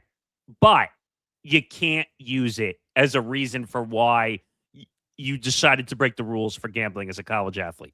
Correct. Yeah, I mean, at the rate we're going, I would probably say hard stop. He's done in college football. Now you got to worry about your future. Is it going to be in Canada in the supplemental draft for the NFL, the USL? Which is rare, by the way, to come out of the supplemental draft. Or do you go the Kurt Warner route and go play indoor football? And now that the Indoor Football League has a ton of press behind it, like with Yahoo working with it. Oh, yeah. I mean, those games are great. I go and do stats for the local team here every so often.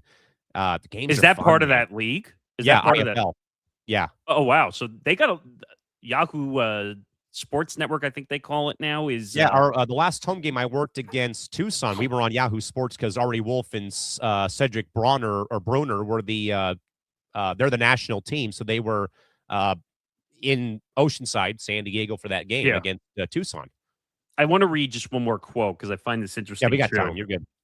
So the NCAA has weaponized his condition to shore up a facade of competitive integrity while simultaneously profiting from the very gambling ecosystem it polices. I'm sorry, what? Huh? So you're mad because the NCAA is weaponizing his condition? Show me the proof where they're weaponizing his condition. No, they're not. I mean, I don't get where they're coming from with that whole ordeal. And by the way, and I forgot, what's the lawyer's name again? Because I can't remember his name. Do I have that information? Hang on a second. I don't know if I have the name. Jeffrey Kessler. Yeah, Kessler is the guy was helping the government negotiations and all that stuff. Jeffrey. Yes. I mean, you really believe that? You really believe that they're weaponizing your client's condition? No. He had a gambling problem. He had to go to a Gamblers Anonymous house to get help. So, first of all, he kind of admitted the quiet part out loud, admitting he had a problem, admitting that he was gambling, and his lawyer basically trying to say the NCAA is making me look like shit. And by the way, nice job, Brandon Sorsby. You threw away your $5 million NIL deal on top of it. So this is the same argument I had for Terry Rozier, who was making, what, $27 or $28 million? Yeah. And he was making bets that were what? Which I can't remember off the top of my head. It was like 10,000, 15,000, 20,000, somewhere in that bet range. You're really going to stupidly throw away $15,000, $20,000 bets when you're making $27, $28 million? Come on, man. Be better. Like, figure out the logic. I'm just looking through. The case was filed despite the NCAA not yet making a final decision about Sorsby's eligibility. What does the NCAA have to rule on? He broke the rules. Why is no one realizing that? Am I missing something here? No, I mean, we're not missing anything here. Excuse me. I just think it's a matter of, trying to get all the loopholes figured out. But I don't know, though, Nick. Like, I don't think anyone's going to win here. I don't think either side wins, if you ask me. I really don't. So it says the association's sports betting rules are clear, as are the reinstatement conditions. The NCAA statement said, when it comes to betting on one's own team, these rules must be enforced in every case for the simple reason that the integrity of the game is at risk. Pete Thamel notes that Sorsby's lawyers had a call with the NCAA on Friday, May 15th, during which the NCAA said it is requesting that precise amounts that were bet and how much money was won or lost on certain bets. Why does it matter? Yeah, it doesn't matter because he did it. In a way. I don't understand it. Like, why are you requesting how much he bet? The problem is he bet. That's the illegal action. It doesn't matter if it's $1, $10, what have you. $1 million, whatever. A bet is a bet. Sorsby's lawyers contend that his violation of the rules undisputedly did not raise any integrity issues. I'm sorry, what? Oh, please. That's a massive red flag. I'm sorry, where's the sound when you need it? What? Like, what do you mean it didn't bring any integrity issues to the game? It's like I said on Cranium last night, he wasn't playing in the game, but he still bet on his team while he was, on the roster. Oh, God. And here's another quote from Mr. Kessler. The NCAA has manufactured an impossible bind. It delays its reinstatement decision while the NFL deadline closes in, forcing Mr. Sorsby to choose between surrendering college eligibility he wants to retain while risking the loss of a full year of competitive football. Okay. This is not equity. Mr. Sorsby has diligently pursued every alternative avenue for relief, but he is not obligated to continue doing so in light of irreparable harm he now faces. What harm? Help me here. There is no harm. This is all self-inflicted mistakes by Mr. Sorsby, Nick. I mean, there's no one else at fault but himself for doing what he did. Simple as that. I'd so love to talk to Sorsby's lawyer. I would, if there was a way to get him on this show. And the problem is he's going to talk like a legal car salesman. Yep. Or a snake oil salesman where he's going to walk around every question probably that we ask. Yeah, of course. Absolutely. But cannot agree more. To say that he's not destroying integrity or not destroying the game of football, I don't know, man. Like it's very confusing when it comes to this side of the matter. All right, moving on. Next topic. Let's talk about DraftKings being shut down or shutting down the Wrigley Field Sportsbook. So, in a surprising retreat from the physical sports betting market, DraftKings is officially shutting down its retail sportsbook operation at Chicago's historic Wrigley Field after just 2 years of operation. The venue was heavily touted as the future of in-stadium fan integration, blending legacy baseball culture with digital wagering. The closure hints at a wider industry realization that sports fans heavily prefer mobile app betting over visiting physical sports betting windows while inside an arena or stadium. Does the failure of a high-profile retail book at a venue as legendary as Wrigley Field signal the definitive end of the in-stadium physical sports book trend across Major League Baseball? Well, I think what we can clarify, though, too, Nick, is that Illinois, I think, had a law that we had talked about on Press Row several months ago regarding that they would basically put a bet tax on any wagers made at that facility by the ballpark. Yeah, I'm just trying to look that up really quick. I think it's like 25 cents on every bet. It was like a quarter or like 50 cents or 30 cents, something along those lines. Here it is. So Illinois imposed a unique two-tiered sports betting tax structure, a progressive tax on revenue and per wager excess tax on the platforms. So the per wager state tax, sports books pay a state tax of 25 cents on each of their first 20 million wagers annually, which increases to 50 cents per wager after passing that threshold. To offset this, major operators frequently pass a 50 cent surcharge onto the bettors. Think about that. So that means if you want to make a $5 bet, it's actually costing you $5.50. Illinois charges sportsbooks a progressive privilege tax. I've never heard that before. On adjusted gross sports wagering receipts that ranges from 20% to 40%, depending on the operator's total annual revenue. Depending on where you're located, your wagers may also be subject to local municipal taxes. So it's not just enough to get hit with the betting taxes. For example, Chicago levies an additional 10.25% tax on net gambling revenue. Now, remember, the U.S. just passed a law Yes. that it used to be you could write off 100% of your gambling losses. Now you can write off 90% of your gambling losses. So you're losing 10% up front. And now Chicago is going to charge another 10.25% on top. Man, that's brutal.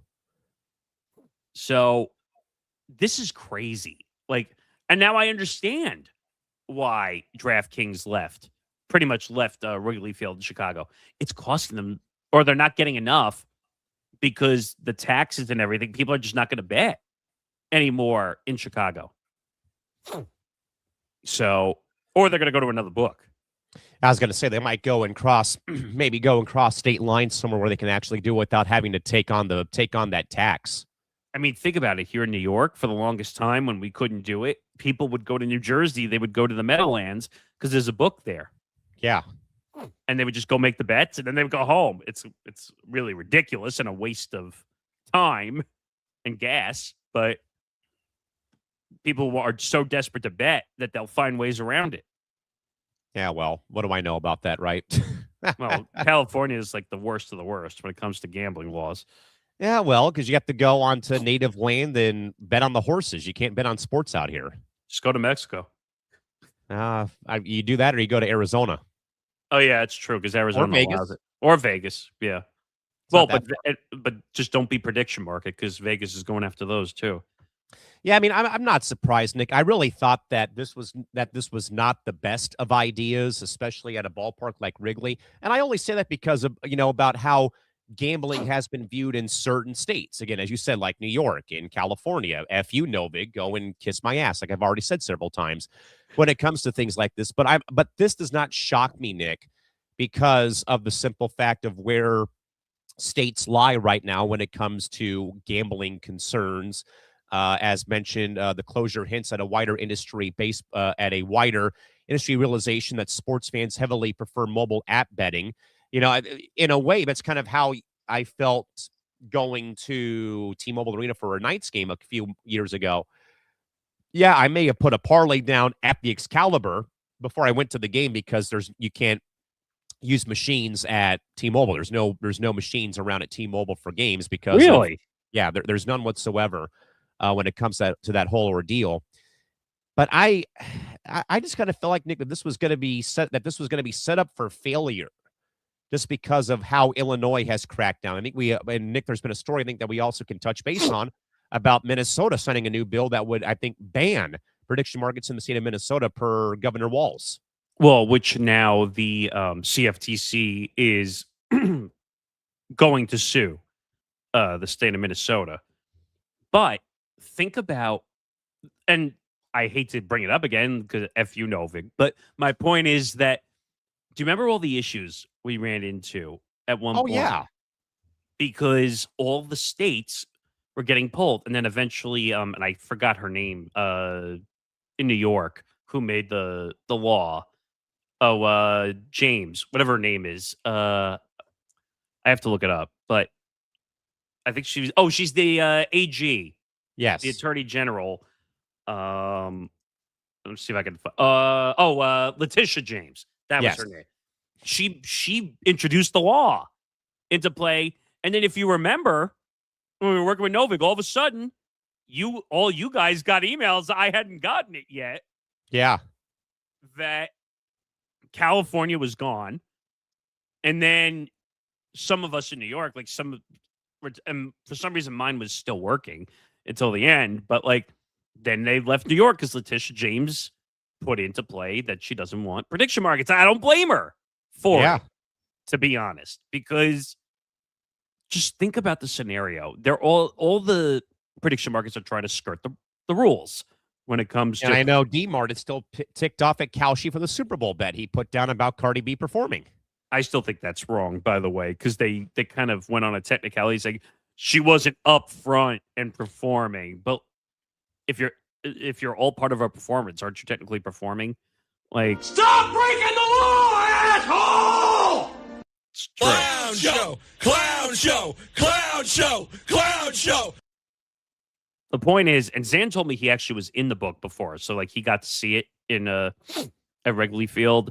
I said, are they going to open that up? Because originally when they had the sports book, you couldn't walk through it was like a diner. It was like a bar and food establishment that had the machines in it.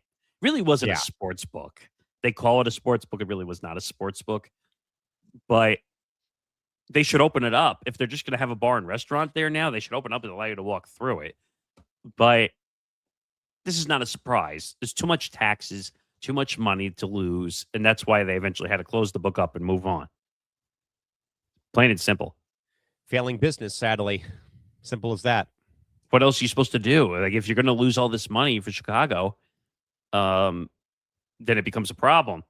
Think about New York. That's why some of Barstool went from New York to Chicago originally, because the New York gambling laws were a pain in the ass. Now they're in Chicago and the gambling laws are a pain in the ass. Who would have thought it'd be so hard, right?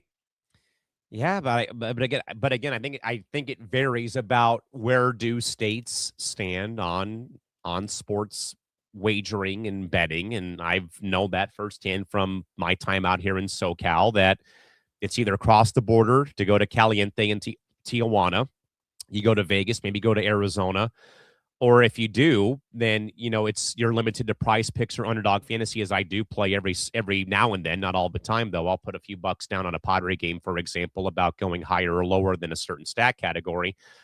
But I don't know. It could be this, it could be that. We already have the issues with Novig. Hopefully something better comes down the pipeline. For ETB when it comes to that sort of gambling ordeal or a gambling partner. Who knows what might happen. But I mean, I'm not surprised, though, because of the simple fact of, that maybe there's just not, maybe that the initial honeymoon phase about gambling, Nick, for, like at a book like this has already died off so quickly. Yeah. I mean, I don't know. We're seeing all the issues with sports betting. Look, FanDuel Network just closed down. I mean, they're losing money. They're not paying the gambling content the way they used to. So it's a matter of the laws are affecting the way some of that money is being made. And some of it is that they're just not profitable as they need to be. So they have to make decisions. And I guess one of them was to close this sports book in Wrigley Field. So, yeah, we'll see where that story goes, though, involving the ending of the DraftKings Sportsbook at Wrigley Field. Last story, Nick, for hour number 2. An ongoing issue, Nick, with the ongoing Professional Tennis Players Association, the PTPA, spearheaded by player advocates, including your boy, Yannick Sinner, has now filed a lawsuit in federal court after being denied media and operational credentials for both the French Open and also Wimbledon.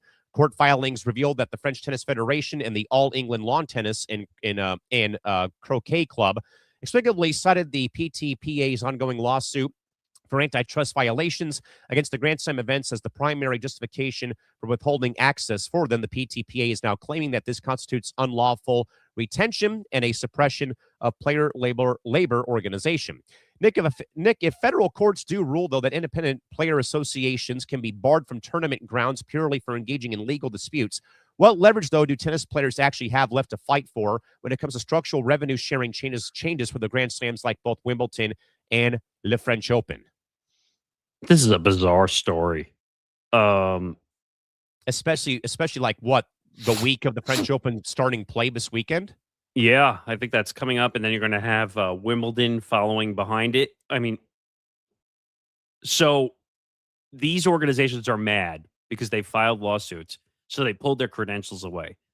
This would have been great to have Zan or Tom to talk about credential issues when it comes to events. Now, why? So you're mad, so you're just going to bar them from coming in? I never understood that practice whatsoever. Now, if they're filing a lawsuit making you look like assholes, then I probably would understand barring them from going to an event. But this is all over what? They're trying to figure out what is the exact reason that they're filing the why? Because they don't have credentials. That's why they're filing the lawsuit. Let's see. Yes. Court filings reveal that the French Tennis Federation and the All England Lawn Tennis and Croquet Club explicitly cited the PTPA's ongoing antitrust litigation against the Grand Slams as the primary justification for withholding access. So we're back to censoring the media again, is basically what we're getting at, right? Yes. Is that pretty much? Can we stop censoring the media? I'm so tired of this. Like, I hate the fact. Now, before I make that point, I understand like the PGA Tour, the MTA, the WTA, baseball, NBA, NFL, NHL, soccer, all the leagues. They technically can control who they give credentials to. That's their right, being their league. But to not let somebody in because you don't like what they're doing, tell me how that makes sense. No, it doesn't. And it's weird, I think, though, Nick, for a sport like tennis, who is probably away from golf, two of the most demanding individual sports in the sports landscape when it comes to individuality, that the Players Association would be able to file a lawsuit, though, for not having access, though, for these two events coming up in the next couple of weeks. This is media censorship. This is right on the top. Media censorship. That's what this is here. Because you don't like that you're being sued by them because of, I don't know, freedom of the press, I guess is the way to really look at it. But, or it's Fair. not really freedom of speech because these are technically private events. Even though they're viewed publicly, they're private. They're run by private organizations. Yes. So I guess technically, because they're private organizations, they could say, "Get the F out of here. We don't like what you're doing. Get out of here." Now, could these organizations claim that you're breaking code of conduct or whatever agreement you sign as the media to come in and be represented? That would be tough to debate in court over reputational harm or defamation, which has been the word of choice here at this network for the last 2 or 3 months. There's no defamation here. No. So let them cover the sport. Yeah, I mean, this is stupid, and I know, Nick, that there was also, we talked at length, too, about how mainly the female side of tennis, Coco Gauff mainly, had sounded off about why are there TV cameras in the back during, when she smashed her racket. Yeah, when she smashed her racket, when she lost it, and how that became a big media firestorm, though. But I believe they finally have pedaled back to fulfill the players' wishes. Doesn't matter how it happened. Yeah, and it doesn't matter still. But again, it takes something like that to finally, reform change when it comes to how this, to how athletes or tennis players are covered. But I don't know what kind of standing that this has here, other than just the fact of, I don't get this. I really don't, and I don't know if this court filing is going to go anywhere, sadly. So French Tennis Federation CEO Stéphane Morel responded a week later on behalf of himself and the organization's president. Quote, "We indeed can't grant any credentials to any parties who sue the FFT. Obviously nothing personal." Come on, nothing personal? Please, nothing personal? You really Give me a break. Do you really think the media is that dumb? No. Morel noted that the PTPA could receive credentials under player allotment, meaning they would receive credentials through a specific player. Come on, man. Really? You're gonna walk around this issue? Stop breaking the law, asshole! I mean, I don't know if it's actually breaking the law, but Fat!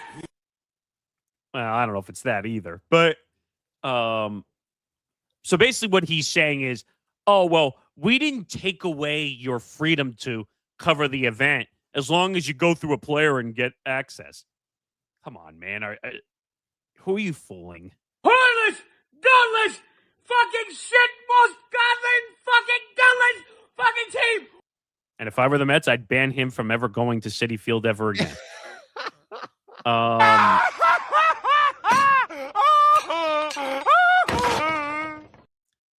That moron doesn't deserve shit. Anyway, He's fat! nah, I wouldn't go that far. I actually got to give him credit for losing weight. But I don't know. To say that you had player access to a player and that's why we were allowed to remove your credentialed access, you really think I'm going to believe that? Really? You're muted. Absolutely not. I'm not going to believe that crap whatsoever. I just find it funny the way this is going. And, apparently All England CEO Sally Bolton replied, rejecting both requests. In light of ongoing litigation with the PTPA, the All England Club will not be accrediting anyone from the PTPA's organization to this year's championship. With regard to a possible meeting, we do not believe this would be productive with the lawsuit ongoing. Oh, so you're hiding behind the lawsuit, is what it sounds like. Pretty much.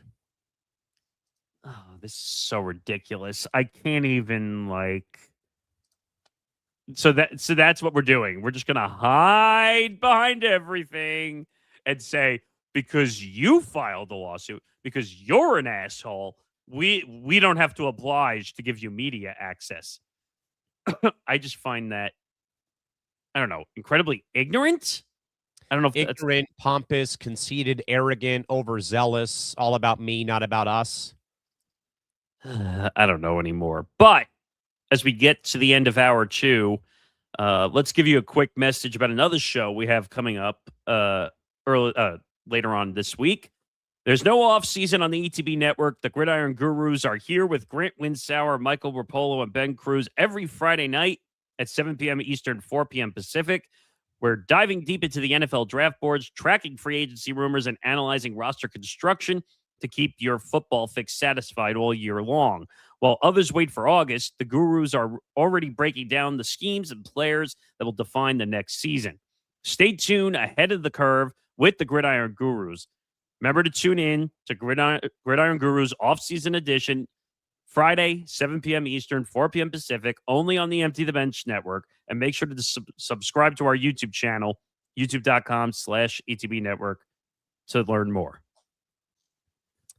Already. Anything else? We're getting close. Anything else before we get to... We have 2 to 3 minutes to go before hour 3. Anything else you want to bring up? I don't really think so. Again, thanks to everyone who joined Cranium last night. We had, as I said, 120 live viewers in that very much, midnight time slot on the East Coast, the 9 p.m. time slot out here, though. My first show back, getting off having the very ugly sinus infection last week and stuff of that caliber. Still got that stupid cough, though, as you've been seeing throughout the course of the program and even last night. But I had, great debut yesterday. Went about as long as I could, though. And, as we said, though, the audio's already out. Not really much cleaned up. Just it's already out there on your podcast app. We have another episode of Small Market Edition coming up this Friday, where we talk about, Nick, all things Ryan Leaf. Oh, it's a leaf blower. Yes, that'll be our next episode for the month of May on Friday morning at 10 a.m. Pacific, 1 o'clock Eastern. And on Sunday for benchmarks, let me go and double check where our schedule stands for benchmarks for Sunday. We have a lot more ideas already put back into the hopper already, which I know Nick's like, no, stop adding ideas. The next one is going to be actually from Mr. Morgasen about NBA load management on Sunday. Oh, wow. It's finally time for that episode. Yes.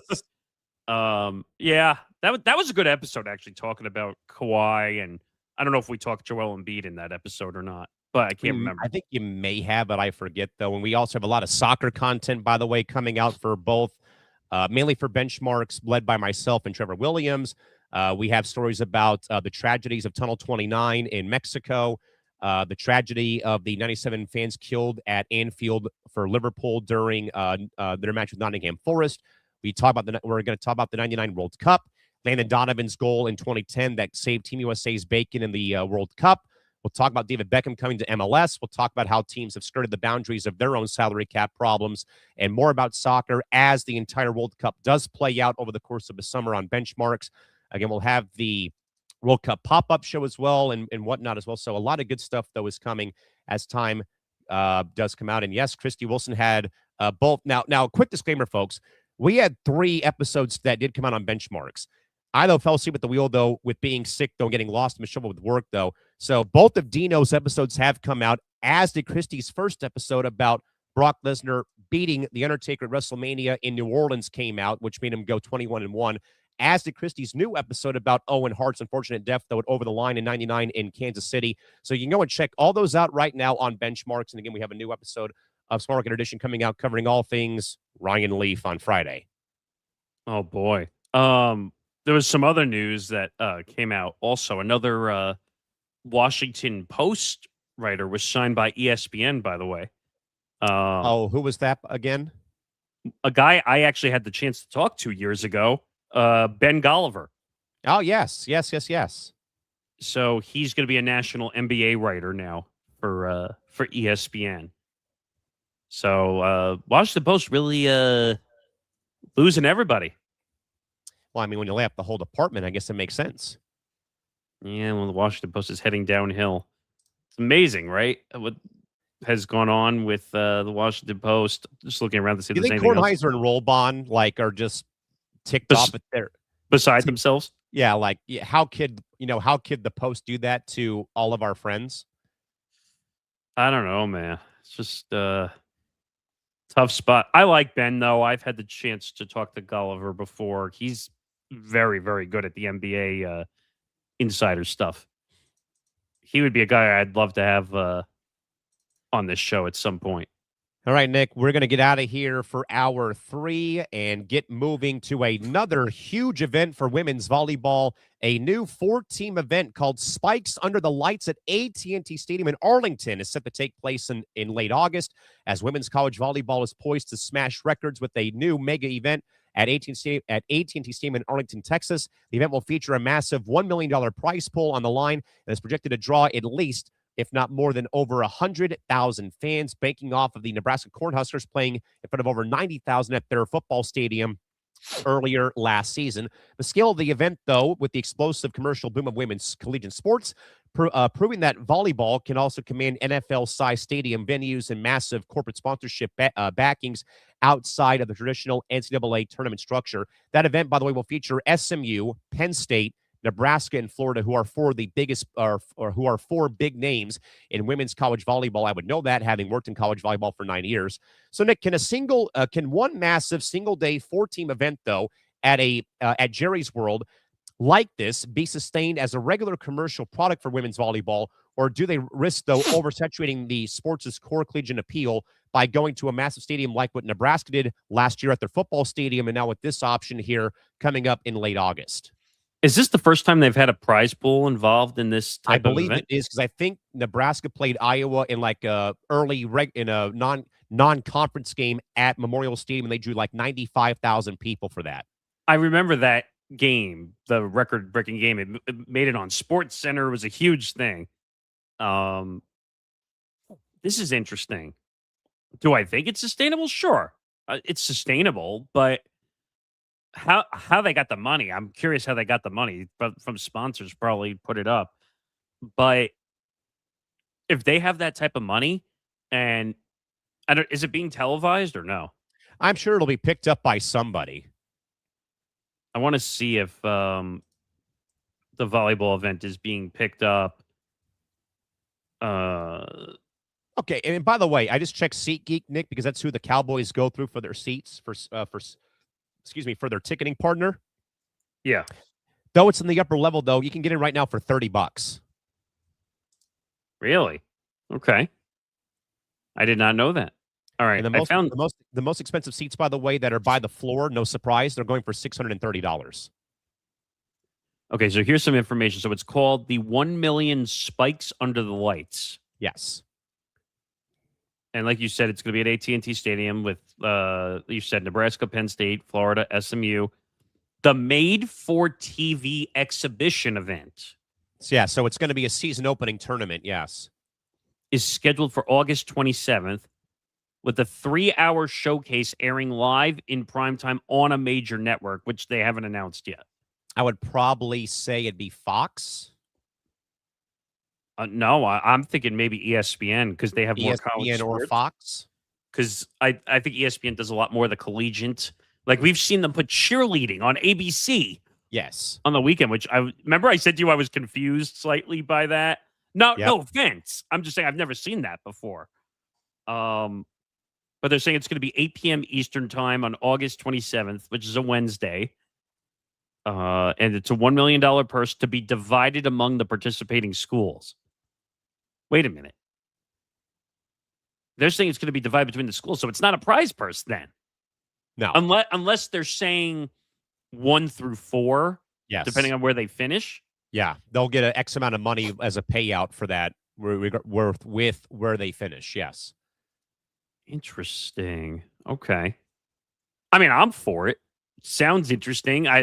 Like you said, that event was huge. I've never seen 90,000, 95,000 people watch a volleyball game. And didn't they do like all these dances and make it fun? And Yeah, all they this did. stuff? It was a whole spectacle. Yeah. I could see them. I could see a lot of media attention getting behind it. Maybe they get more sponsors that could build it out.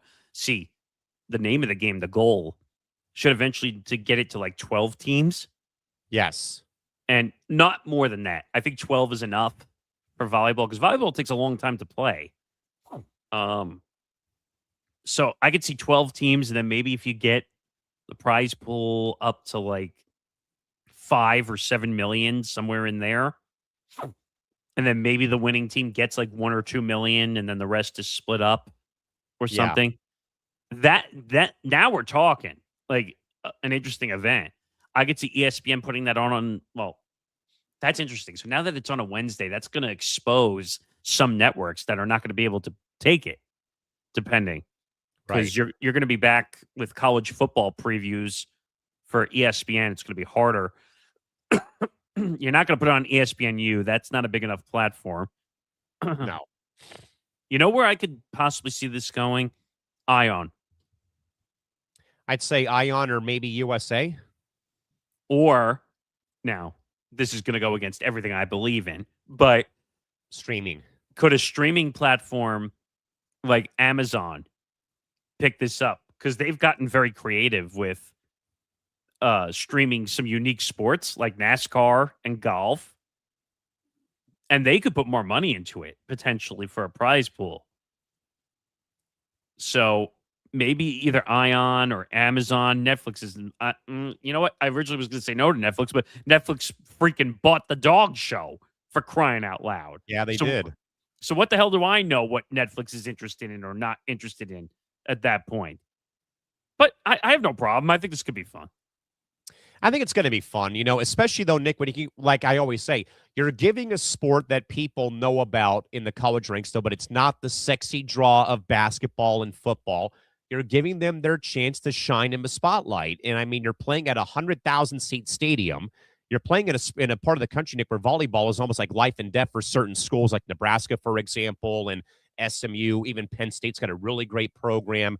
Along those ways, though, and out here in SoCal, you've got indoor volleyball, you've got beach volleyball that's now taken on a new life out here as well, with USC having a hell of a program. My school's getting a program this upcoming school year in 2027. Think about the Olympics. Yeah, and think about the Olympics. Absolutely. I mean, people will tune in to watch indoor volleyball or beach volleyball when it rolls around every, 4 years for the summer games. So this only, I think, will help the exposure of the sport as time goes on.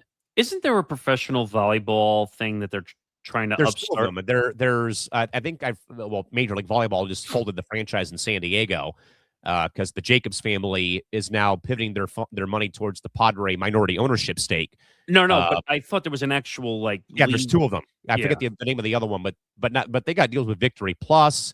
They got deals with USA. I want to say Ion. I mean, they're all over the map now, which is great to see that, the American talent that plays volleyball can stay home and not have to go overseas and play over in Poland or in Europe somewhere else. Yeah, so it does look like they have Major League Volleyball, MLV, Major League Volleyball. It's interesting. I didn't know that. Yeah, that was where the San Diego Mojo were, and they sadly had to fold the franchise for a year at least because the ownership, as I said, the Jacobs family, who began Qualcomm Wireless, is now moving their money towards a potential ownership stake of the Padre franchise as of a couple of weeks ago.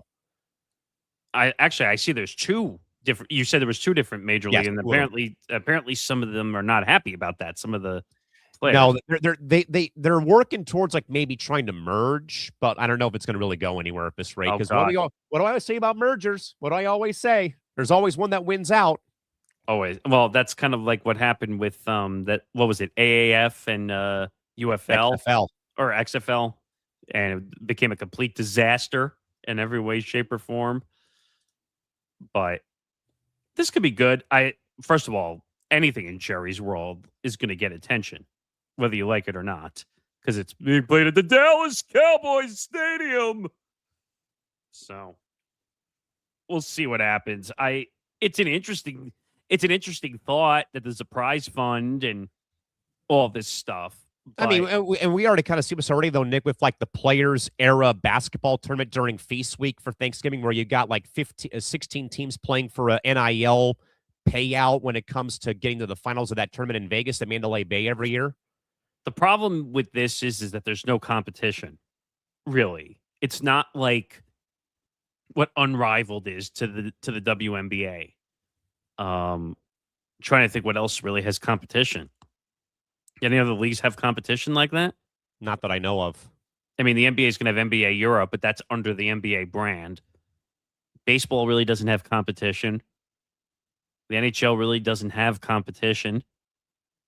So what is this volleyball thing? It's really not going up against anything. It's kind of a newer thought process that they're trying to work through. So, but being in Jerry's world, it's going to get extreme attention media-wise. Big time. All right, Nick, back to Major League Baseball. And this was certainly an interesting take from our good man, David Sampson, Nick. Former longtime baseball executive David Sampson turned heads on Monday on Callan's birthday by saying that the Dodgers had the legal grounds to completely void Edwin Diaz's contract. David points to emerging reports tying Diaz to a illicit cockfighting ring back home in Puerto Rico, arguing that morality clauses and illegal gambling protocols within standard baseball contracts give franchises a clear exit strategy from high-dollar commitments when players entangle themselves in criminal enterprise. We have David's thoughts, by the way, Nick, via Twitter. I'll go ahead and pull that up. We can actually listen to David's thoughts and talk this over when time does allow. But with that, folks, here is one-time press row guest David Sampson with his thoughts about the Dodgers voiding Edwin Diaz's contract for cockfighting. Let's have a listen. I'm going to terminate his contract. There was an article over the weekend where Edwin Diaz, the $69 million pitcher, was discussed, where somehow he enjoys cockfighting. And I don't mean like as a spectator. I don't know if that means he is a Rooster owner. What I do know is that he is being implicated right now, being part of an illegal cockfighting ring in Puerto Rico. I was thinking to myself, are the Dodgers despondent right now? He came out and said, hey, it's part of my culture. Of course, we all do it. If I'm the Dodgers and I see a story where Edwin Diaz is being implicated in a cockfighting ring, I'm calling Edwin Diaz and I am saying, first, shut your trap. But nope, Edwin couldn't do that. He said it's legal in Puerto Rico. Thank God. Otherwise, I wouldn't be here.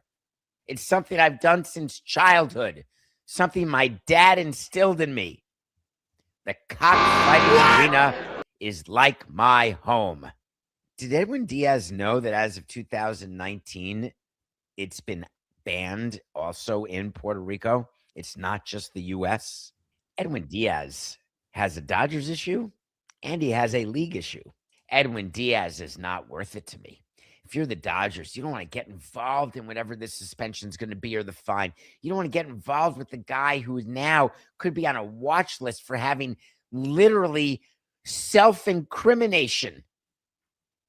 So, Nick, should the Dodgers use the off-field legal issues as a mechanism to escape a massive financial contract for an injured closer, or does using a morality clause for an unproven out-of-the-country investigation set a dangerous precedent for player labor security, where, again, Nick, the Dodgers already have, in a way, beat this with the Ohtani issues? I'm sorry, but number one.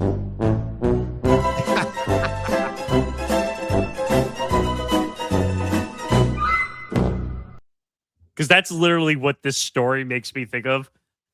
I saw this story come out the other day, and there was a clip that came out from ETB Lounge of the guys discussing it. This made me laugh slightly because, number one, you're on the IL. You're not supposed to be doing stuff. And now you get caught in a cockfighting ring? I mean, it's funny every time it comes out of our mouth. So I have the information which David Sampson was talking about the laws. So, like he said, cockfighting is illegal in all 50 U.S. states, the District of Columbia, and all U.S. territories. Now, here's the biggie. It is characterized as a felony in over 40 states. And is also a federal crime punishable under the Animal Welfare Act. Depending on the state, both participating in and attending cockfights can lead to several penalties. Felony charges over 40 states, including New York and the District of Columbia, classifying cockfighting as a felony offense. Being a spectator at a cockfight is prohibited in 43 states and in Washington, D.C. The possession of birds for fighting. Okay, that's a ridiculous statement, but okay. The possession of birds or for fighting or the tools used in cockfighting like gaffs or slashers is strictly prohibited in most jurisdictions. In some states, prosecutors can use racketeer-influenced and corrupt organization, RICO, statuses to charge individuals running cockfighting rings such as organized crime syndicates. What is going on here? What? No, it's more like... Stop breaking the law, asshole! Finally, we get to use that correctly. Why, Nick, am I getting PTSD from Michael Vick's dogfighting issues back in 2007? Well, David on ETV Lounge actually brought up that issue, saying, is this potentially a Michael Vick issue? And I was saying that in our Slack chat, this is like Michael Vick 2.0 all over again. Now, if I'm not mistaken, Michael Vick was involved. Yeah, he was directly involved. And this is more like of Edwin Diaz being outside looking in on this whole operation. I'm trying to find more information because I know that USA Today, it was weird because USA Today was like the only one who had the story originally. But, all right, let's see. Edwin Diaz, cockfighting allegations. Let's see. A USA Today report that delved into illegal cockfighting in Puerto Rico found that Edwin Diaz was linked to several of the events. Diaz's picture in a Dodger uniform appeared on 2 Facebook posts. Yeah, this is bad. This is bad news. From the cockfighting club, Club Gallisticchio de Puerto Rico, promoting the events in early February. Again, you know what question I'm going to ask, right? Do you? Early February, and we're first finding out about it now? Not surprising. Last time I checked, it's May, right? Yeah. Why are we finding out about something that happened in February and May? No idea. So technically, if it's illegal, he should not have been allowed to start the season. Agreed. So this would have been before the injury, before everything had happened. I mean, this is unbelievable to me. You know, and Nick, I'm going to be seeing the Dodgers play in about 4 hours. I'm going to be going to the game tonight when our show's over with. I'm literally running out the door when the program's over. Do we really think the Los Angeles Dodgers are really going to void the contract of Edwin Diaz for him being allegedly involved in cockfighting? Absolutely not. The one thing I will say is because it's illegal, it might be a different situation. Now, dogfighting, the same thing. Michael Vick was shunned as soon as they had the evidence. Did he have to serve jail time for that whole thing? Right, but he was directly shunned by the NFL. Because you really think they wanted their reputation involved in dogfighting? Hell no. They didn't want it. Now, Major League Baseball, Rob Manfred is a weird cat. Okay? Yeah, you really think that guy is going to punish this guy on that organization? If it's illegal, they might not have a choice. Which it is. It's deemed illegal in all 50 states and Puerto Rico.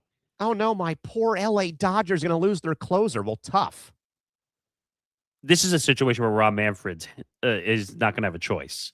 If it's illegal and they deem it illegal and the charges come, felony charges potentially come from this, they're going to have to put him on the restricted list at that point, because this is bad. This is it's unbelievable, because apparently he was interviewed. It's a pastime I've followed since I was a child. It's legal in Puerto Rico, thank God. That was the quote that Sampson had said. Yes. And the advice that Sampson gave, shut up, you're making it worse. Yeah, you're making it worse. You're incriminating yourself, like Sampson said. Additionally, in 2018, a different newspaper story said that Diaz owned 5 roosters in a San Juan cockfighting event. So now you start putting the paper trail together, and yes, this is Michael Vick. Guilty as charged. Yeah. This is turning into Michael Vick. Now, I don't think baseball's ever had this type of issue, ever. The NFL has had all types of issues before. Yeah. This is a new one for Major League Baseball. Now, if he owns 5 roosters and they were involved, he needs to go away, and be gone. And not that I defend the Dodgers ever, but the Dodgers should get that money back via void, if that's the case. No? Yeah, they should. You know that I don't defend the Dodgers easily. And you really think this guy who lives in San Diego is going to defend that damn team from up north? But I'm saying I don't defend the Dodgers easily by any means. But in this case, they need to. Yeah, I mean, already, and this won't be a fair comparison, Nick, but I'll see it anyway. Like I mentioned with Tony Farmer back in hour 1, do we want to remember the Patriots and Dodgers for the excellence on the field of their World Series and Super Bowls, or only want to remember the Dodgers and Patriots for off the field crap regarding how the Dodgers forced families out of their homes to build Dodger Stadium back in the 60s? Or regarding Ohtani and the gambling woes the past, a couple years ago. Or again, the Patriots, championship rings, yes. But again, Spygate, Deflategate, Vrabel and Russini, Robert Kraft, for example. Yeah. So that's where I think that issues do come here, though. And honestly, Nick, if Sampson, if Sampson was in a front office somewhere, Nick, he would have cut this guy, when the news first came out, if not earlier on, I think. I just found another quote that might put him away for good in the same story. Quote, my rooster went down dead and got up to fight. Doing what my roosters know how to do, finish fights. Diaz was reported saying at the time, quote, he did what I do when I come in to pitch in the 9th to close a game. I'm sorry. That's you just did yourself in. Now, by the way, Nick, I did do some very quick research. Away from Edwin Diaz, there have been some other high-profile baseball players and teams who have faced charges or allegations of animal abuse over the last several years. So away from Diaz again, Edwin Diaz, again, as we said, was linked to a illegal cockfighting ring in Puerto Rico, per USA Today. Their investigation featured promotional materials and social media posts that implicated Diaz in a Dodger jersey and other jockeys in the blood sport, sparking calls for discipline from animal rights groups. Also, Nick, Dave Winfield was also charged with animal abuse when he was a Yankee in '83. For what? Back in August of '83, during a game in Toronto, Dave Winfield threw an errant warm-up toss that struck and killed a seagull on the playing field. He was charged and arrested with cruelty to animals after the game was over with, though, but the charges were dropped the following day after being released from prison, or after being released. You're saying an accident caused him to be charged with animal abuse? Yes. Was Randy Johnson arrested for hitting the bird? No. Former top pick Sean Abner was also arrested and charged with felony aggravated animal cruelty. Neighbors found his 14-year-old husky dead and severely decayed in his Pennsylvania home after he had left the animal without care while visiting Kansas. In January of 2020, he pled guilty and was sentenced to 4.5 to 23 months in prison for that. Roger Alexander, a college baseball player 3 years ago, was also arrested and booked into an Arizona jail after a Snapchat video showed him beating a wild animal to death with a baseball bat, charged with felony animal cruelty. 2 college baseball players, Landon Grant and Jacob Fry, who were playing in community college ranks in Alabama, were also arrested and charged with aggravated animal cruelty, a felony, after allegedly taking a duck from a campus pond and beating it with a baseball bat. And an entire team in Kansas 2 years ago was also suspended due to an active law enforcement investigation regarding an alleged incident of animal cruelty involving the entire roster and coaching staff of Valley Center High School in Kansas. Wait, high school? Yes. What is wrong with society? But if this is all true, and it sounds like Edwin Diaz incriminated himself multiple times. As David Sampson said in his video. No, but this last quote, which he didn't say, saying that my rooster went down dead and got up to fight. That sounds like you're involved, not Gotta just be. spectating. But are we going to get the stupid, oh, I'm an athlete? It's the Dodgers. Well, forget the Dodgers. I'm not worried It's about the that. Dodgers. Forget it. I'm not even worried about it being the Dodgers. It could be the Pirates, for all I care. It doesn't matter. My point is, are they going to say, oh, he's an athlete, my lawyer, blah, blah, blah, blah, blah, blah, blah, get me out of this. But it is illegal in both places, in all 50 states and in Puerto Rico. Help me here, because... Which, by the way, you said American territories. That includes Puerto Rico, Guam, America, Samoa, and the Philippines. So there's nowhere that he could do this legally, even though, like, there's the speculation and everything that Puerto Rico has fought back against those laws before. But you know what? When you're an idiot, you're an idiot. And if it's proven that you did it, you might be out of baseball. And you might lose that $70 million, which you should lose that $70 million. Some other athletes, Nick, who have been charged with animal cruelty over the years. Former NFL player LaShawn Eugene Johnson, who played for Green Bay, Arizona, and the Giants, was convicted last year by a federal grand jury on 6 felony counts for operating a large-scale dogfighting and trafficking operation called Mall Kennels. Authorities seized over 190 dogs, largest number ever taken from a single individual in a federal dogfighting case. He is facing 5 years in jail and fines of over $250,000 per count. He also had a state conviction in 2004 for dogfighting charges as well. What the hell is wrong with people? Do people not learn from the Michael Vick situation? Obviously not.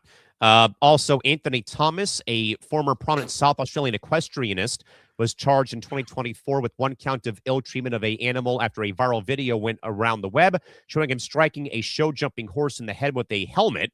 The RSPCA alleged the act caused unnecessary harm. If convicted, he could be facing a massive fine of $20,000 and up to 2 years in jail. Other notables include Jimmy Gauld, who played for Everton FC, was also convicted of conspiracy to defraud. And also Eric Cantona of Man U was also convicted of animal assault as well over the course of the last several years and decades. This is incredible to me. I just don't get it, man. People are idiots. You know, people need to learn from Michael Vick, who eventually recovered and has become a much better person since that whole incident. But come on, man. Dog fighting? Like, really? Like, what is your problem? Yeah, what are you gaining here, man? Seriously. Hurting dogs? Or cockfighting, hurting roosters, whatever? Like, what kind of sick person do you have to be to gain pleasure from that stuff? Like, couldn't tell you. All right, Nick, from cockfighting to all things fighting outside of the octagon, but MVP Promotions has barred women's boxing champion Clarissa Shields from attending any further events for the promotion. The decision comes after the physical altercation that turned violent on Saturday between Clarissa Shields and rival fighter Alicia Baumgartner and the crowd at the high-profile fight between Ronda Rousey and Gina Carano, MVP per Jake Paul, stated that they maintain a massive zero tolerance policy for unsanctioned out-of-ring violence, even as pundits point out the melee generated massive social media views for a potential future fight between the two female boxing superpowers of Shields and Bumgarner. But Nick, by banning a star like Shields from a crowd brawl that directly drove millions of impressions, is MVP though purely protecting the safety of its events, or are they hurting their own bottom line by alienating one of the biggest names in women's combat sports like Carissa Shields is? Shots fired! Shots fired! Literally. There literally was shots fired in the crowd. Who knows what this was? You never know with a Jake Paul run event. Who knows if they were behind it, not behind it, if they were looking to cause more attention. I'm not going to say one way or the other because I don't know. But it's not a good look. It's two big names. And I'm just reading the ESPN story about it. Effective immediately, Clarissa Shields is banned from all MVP events until further notice. There is a time and a place for fighter tension and banter, but to physically attack a fellow athlete while there as a guest inside a private VIP area is unacceptable. So I didn't realize they were doing it. I didn't realize the lower bowl was considered a VIP area. Shields and Bumgarner, who have been engaged in a war of words over the past couple of years, were at the event at Intuit Dome in Los Angeles when they crossed paths. Video from the event shows Shields and Bumgarner exchange words until Shields reached across and slapped her rival's hand away. Okay, they're making it sound like it was a brawl. Can we slow down? I wouldn't say slapping a hand away is a brawl. Like that leads to a ban from all future MVP events because of a slap to get her hand away from her. I love this. So it says here, quote, MVP maintains a strict zero tolerance policy for hostile, threatening, or aggressive behavior towards fighters, staff, media, or guests at any of our events. The statement continued, physical altercations outside the ring or cage are unacceptable in any MVP environment. MVP does not condone, tolerate, or accept Clarissa Shields' behavior in that setting, and it reflects poorly on MVP in women's sports, which we work tirelessly to uplift. Oh, give me a break. What PR agent wrote that statement?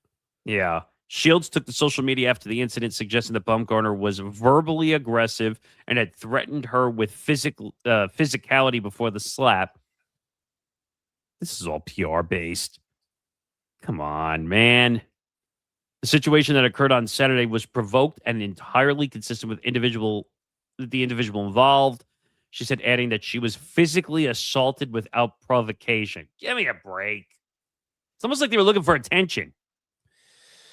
Yeah, and again, Nick, and I don't mean this in any way towards our MMA shows or combat sports, but this is one of the reasons why it's hard for me to get fully invested in it, is that you have this happening as an undercurrent to this becomes a sideshow away from what you're actually tuning in to watch when it comes to, obviously, the fight between Ronda and Gina, as we'll talk about in press clippings here in a few minutes, is that I get it about like calling somebody out for a fight, like, as you see a lot in UFC or stuff of that nature.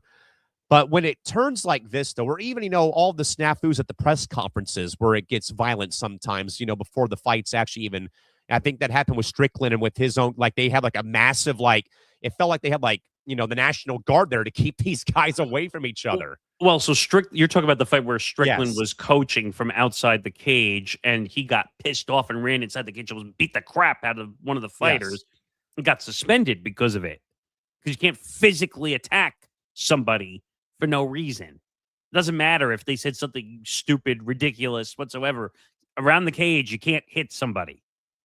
That's assault. So you're not going to win this one. I mean, I don't know. I guess we'll see what happens with that one. But, it's a Jake Paul event. I mean, would you put it past if eventually it came out that they were looking for attention to put another fight together for an MVP card? Yep. Sounds attention seeking to me. Yeah. Christy, I agree. But but I guess we'll see what happens. Oh, I missed this one, by the way. So we got some news on the Phoenix Suns front. So remember how we talked about The lawsuit? no, the streaming and the free TV and all that stuff that they're Oh, yeah. doing? So the Phoenix Suns, Mercury, and Valley Suns have announced that all games will be free over the air in Arizona through 2030, Wow. while also introducing a digital streaming option through Arizona's Family. Yeah. So all free over the air games. Interesting. Hallelujah. I wish more teams would do that. Instead, you have a stupid Gotham app, which no one wants to pay for. I knew you were going to say that because you can't watch the Yankees on local TV in your office. I can't. Fucking YouTube TV. Unless they're national games. I was finally able to watch Yankees-Mets on Fox the other day. I technically could have watched the Apple TV game because my parents got Apple TV, but I just have no patience for Apple TV whatsoever. But it is what it is. Nick, some other stories that are making some headway right now. I mean, really not a whole lot going on here. It kind of, I mean, if you want to, Nick, we did see the official announcement of Fox Sports announcing their full World Cup studio team for the upcoming World Cup as it comes to America, Canada, and also to Mexico in a couple of weeks' time. But that team, Nick, will include Rob Stone, Rebecca Lowe, Jules Breach, PN Melestein, Alexi Lawless, Thierry Henry, Zlatan Ibrahimovic, Carly Lloyd, Clarence Seedorf, Landon Donovan, Clinton Dempsey, and Javier Chicharito Hernandez for the Fox coverage for the World Cup. I mean, it's going to be a good event. We're going to have a pop-up show for it, so looking forward to that too. It sounds like they got some of the pricing woes fixed here in New Jersey, in New York too. They got some of the pricing down, but we'll have to wait and see if it is a good event. I mean, it always is a good event, right? Like we've never had issue. Every year, and I love though that Fox is bringing Rebecca Lowe in because I mean she has been all over the map, between EPL Saturdays that I wake up to watch on NBC or USA. Then of course, like she did the daytime coverage for the Olympic Games this past winter. And now here, though, going to Fox for the event, though, I mean, just tremendous to have one of the best soccer voices out there come and join Fox for the tournament. So I guess we'll have to wait and see how it plays out. But it's a good crew. I mean, there'll be a lot of eyeballs on it. That's for sure. Nick, let's go and talk about your boy El Cheapo, Tom Dundon, who again is back in the limelight, Nick, for both defending his decision not to send two-way players on the road trips and also the early checkup for the staff members and when they were in Phoenix with the playing tournament. Also, Nick, more importantly, layoffs have been hit, though, and a lot of longtime veterans of the franchise are now looking for a new home for work. He's an ass, like big time. Like I can't stand Dawden. Like, so didn't he also invest in was it pickleball? Also, if I'm not mistaken. Yes. But he's treating the Trailblazers like they're cheapo, you-know-whats, and making them check out of hotels early and do all this nonsense. And I think he laid off 70 people from the media side. We full disclosure, we did try reaching out to one, haven't heard from them yet. That situation is a nightmare for the Trailblazers right now, currently. And I don't know why he's not willing to spend money on the Trailblazers, but he's willing to spend money. Which hockey team does he own again? The Carolina Hurricanes. They're still deep into the playoff run right now. They're in the conference final play in Montreal starting, I think, tomorrow. So he's willing to spend money on them, but he's not willing to spend money on the Trailblazers. And wasn't it true also that he was paying Thiago Splitter like $1.5 million as a head coach, and he was not willing to spend a dime more? I mean, you know this guy better than me from the hockey perspective, but this guy's a quack when it comes to running business. Well, I mean, he's a quack for the NBA and for the short-lived AAF, but in the NHL, I mean, he's put a very good team on the ice with the Hurricanes, who probably are on their way for a collision course, if you ask me, with the Avalanche with the Stanley Cup. But what's his problem, man? Like, he's got the El Cheapo nickname because he's For a reason. not willing to spend. Help me, because you know him better than me. You know kind of how he operates. Yeah, I just think it's one of those things, Nick, where it's a owner who has their hands in so many different cookie jars when it comes to sports that one team gets treated better than the other one. Simple as that. But how does that make any sense? And it shouldn't make any sense. I don't know how it does. So if he's going to be cheap on one team, why is he not cheap on every single team? If he's such a cheapskate, El Cheapo doesn't want to spend money. Yeah, I tell that to the Cronkies. Yeah, but the Cronkies have won championships. Including Arsenal winning the EPL for the first time since 2004 yesterday. So that's why I'm saying, like, it doesn't look as bad for Kroenke, because he's won 4 titles since 2002. Something like that, I was reading. Rams, Avalanche, Nuggets, Arsenal. That's 4, right? And there's one more. Can't remember. I think I saw it on FOS. Like, they did a story on it. But I could justify him if he's not spending as much money, because at least they're winning titles. Oh, here. The Rapids. Yes. So in this order, it was the Avalanche. Or no, excuse me. It was the St. Louis/LA Rams. Then it was the Avalanche. Then the Rapids. Then the Nuggets. And then Arsenal. So 5. 5 teams. 5 teams. And the Avalanche and the Rams have won 2 each. Yes. So I would say that's pretty successful as an owner. Just saying. What started success? Nothing. And now he's being cheap. He's got Mr. Krabs syndrome. Hello, I'm Mr. Krabs and I love money. Oh, man. Nick, staying in the NHL for the next hot headline here. But again, the very much weird firing of Bruce Cassidy by the Golden Knights with 8 games left in the regular season. Of course, sent shockwaves to the NHL, but now out of a job, he has been a target for several franchises with head coaching vacancies.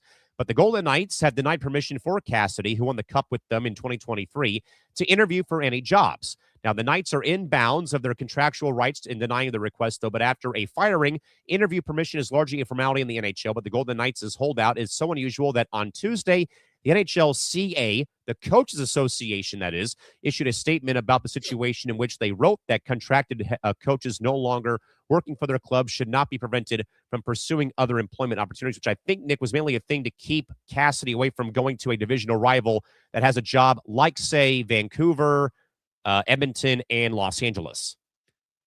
How does that make any sense? If he's fired, he should be allowed to go out there and interview for a job, regardless of who it is. Is he still being paid? Cassidy is the 4th highest paid coach in the league, had 1 year left on his deal with the Knights, and is still on the books for $4.5 million. See, if they were smart, they'd let him go interview, because in most leagues, if you get another job, that money comes off the books if he signs a new deal. Now, among the clubs interested in hiring Cassidy, or at least talking to him, though, were divisional rivals, the Oilers, Canucks, and Kings, while Vegas moves in stark contrast to the Maple Leafs, who on Monday gave permission to the Oilers to speak to former coach Craig Berube, who was fired just a few weeks ago. I don't know, man. I mean, if you fired him, either pay him, which is what would normally happen in any sport, or if he gets a new job, then that contract goes away and he takes on the new job. Why would you deny him to take a job? That's not right. Yeah, I don't get the logic there either. Doesn't matter if it's a rival or not. You fired him. It's not your problem anymore. And then, Nick, lastly, Nick, for the Golden Knights, real quick, after the team knocked out Anaheim on May 14th in Game 6, John Tortorella did not speak to the media nor open up the locker room following the game, which is a media policy violation for the NHL. The franchise the following day was then hit with a loss of their second-round pick in 2026 and a $100,000 fine for torts. At an NHL hearing on Tuesday, the league upheld the penalty despite the appeal. That was, Nick, per reports of it being a protest by the team for a call that was made in Game 5 of there being a 5-minute penalty awarded to the Ducks for a hit by Brandon McNabb that knocked Ryan Poehling out of the game with a head injury, and also that the team did not really feel the need to do so. But again, you can't not talk to the media. I understand that. And I talked to my dad about this too when we were in the car. When I heard the update on Sirius when I was listening to it.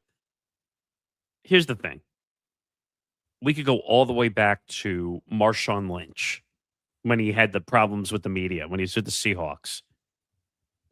And at one point, he was refusing to talk to the media, and he was getting fined because he refused. And then I think because they made the Super Bowl that year, he changed the mantra. He said he would show up, but every time he was asked a question, he would say, I'm here so I don't get fined. So, well, I don't agree with the punishment, by the way, because I've never seen in any professional league dock a draft pick for not showing up to a media availability. Yeah. I've never seen that. You want to find them? Go ahead and find them until the cows come home. I don't care. But to dock them a draft pick? How does that make any sense? It doesn't, and obviously the Knights, by the way, were also voted by the fan base the most hated team again in the entire NHL across the board, which is nothing new because of the franchise and how they're being run and what have you and stuff of that caliber. But also, Nick, come on, it's Torts. You should have seen this coming from a mile away. Yeah, but Torts didn't come in until the playoffs, right? He came in the final week of the regular season. Okay, so. But here's the thing. When you're not happy, you don't want to talk to the media. I think there needs to be some leeway when it comes to the media rules that if you don't want to talk to the media because you don't want to say something stupid in the process, then there needs to be some leeway depending on how a game ends. Now, I think Tortorella and players should have done what Marshawn Lynch did, where they show up and they just say, I don't feel like answering the question. Because what are you going to do then? They showed up. They just didn't want to answer the question. They're not obligated to answer questions. We're on to Colorado. Well, the obligation is that they have to show up. That's it. Yeah. And all you have to do is act like Belichick. Seattle. Or Marshawn Lynch. I'm here so I don't get fined. That's all you had to do. And then what? And then now, Tortorella wouldn't have acted that way because every time he goes to a media press conference, because I've seen him do it before, he will eat the media's heads off. So, you know what? You make a choice, and that's kind of what happens. There is another story I wanted to, small one too. So, unfortunately, you know how we said the Saints are going to be playing in France? Well, guess what? Another crappy New Orleans team is heading to France. What? 2027, the Pelicans take on the Spurs in France. Interesting. Well, that's not really a surprise. Right, but who wants these crappy New Orleans teams in France? I don't know. What was that? What? Oh. I thought you were breaking news or something for a second. That game makes sense. New Orleans has the French connection, and plus, who's the biggest star? Right now, one of the biggest stars in the NBA playing for the Spurs. No, I get it, but do you really want to see the Pelicans play basketball? I certainly wouldn't.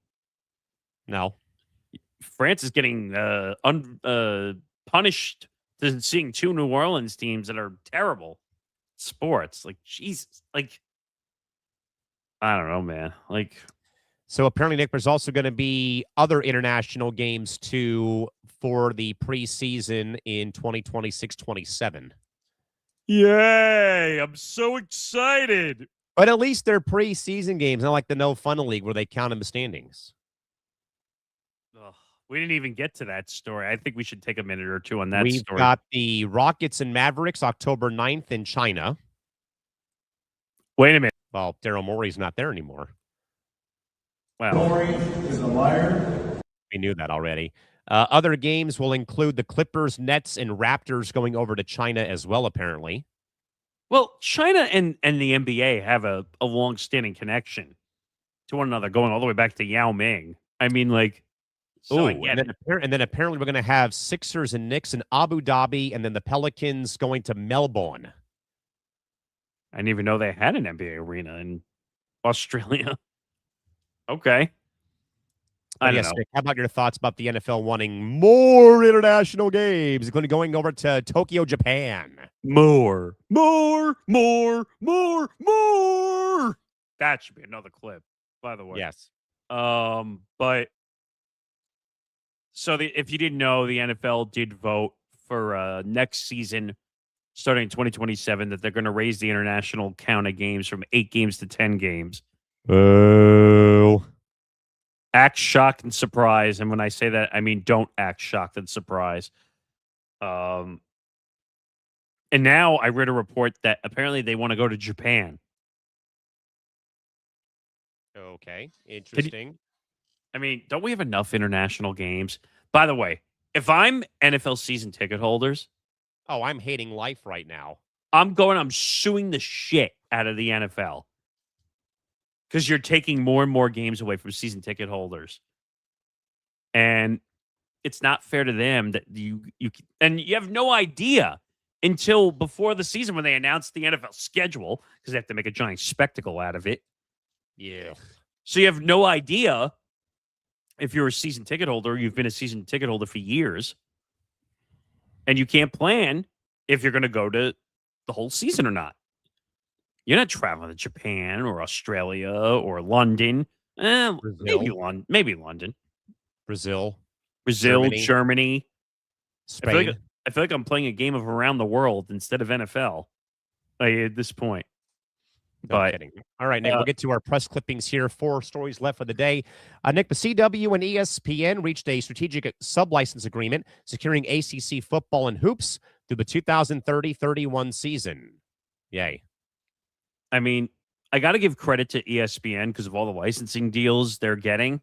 A lot of this stuff is going to go on their app, or it's amazing. So ESPN has a licensing deal with Turner, TNT, and CW.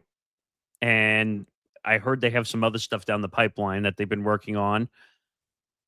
I got to give ESPN credit. They've made the biggest adjustment to digital outreach. And I think one of the stories that we're going to talk about in a second also goes along with that story too.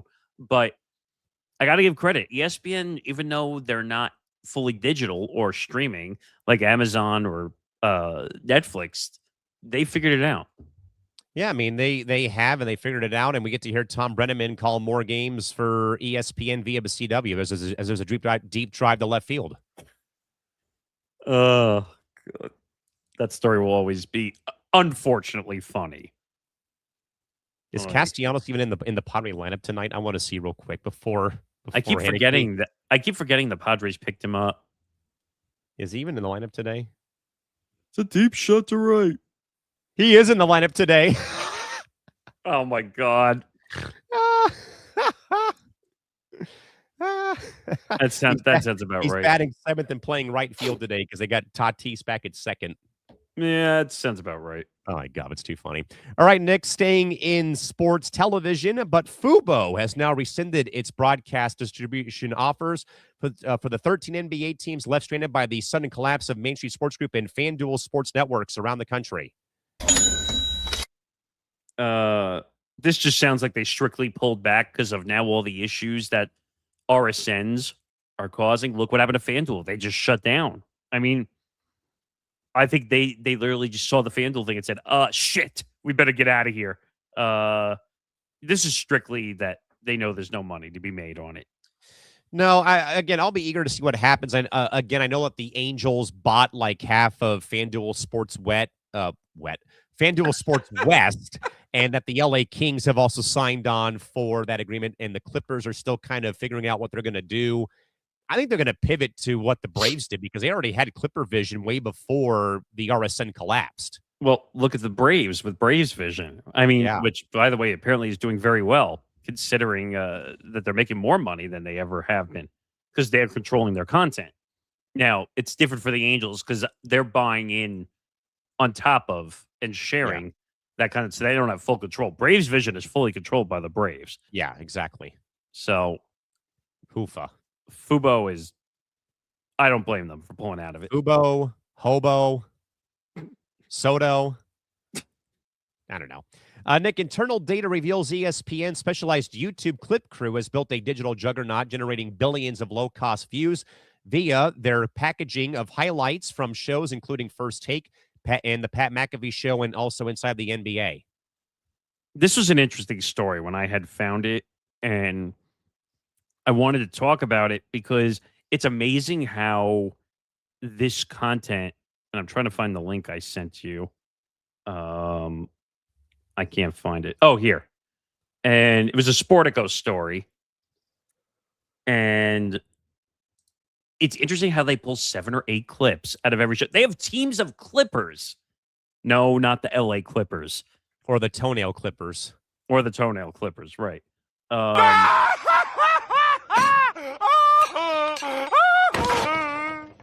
They're now calling it the clipping economy, is what they're calling it. That's a fair way to put it, though.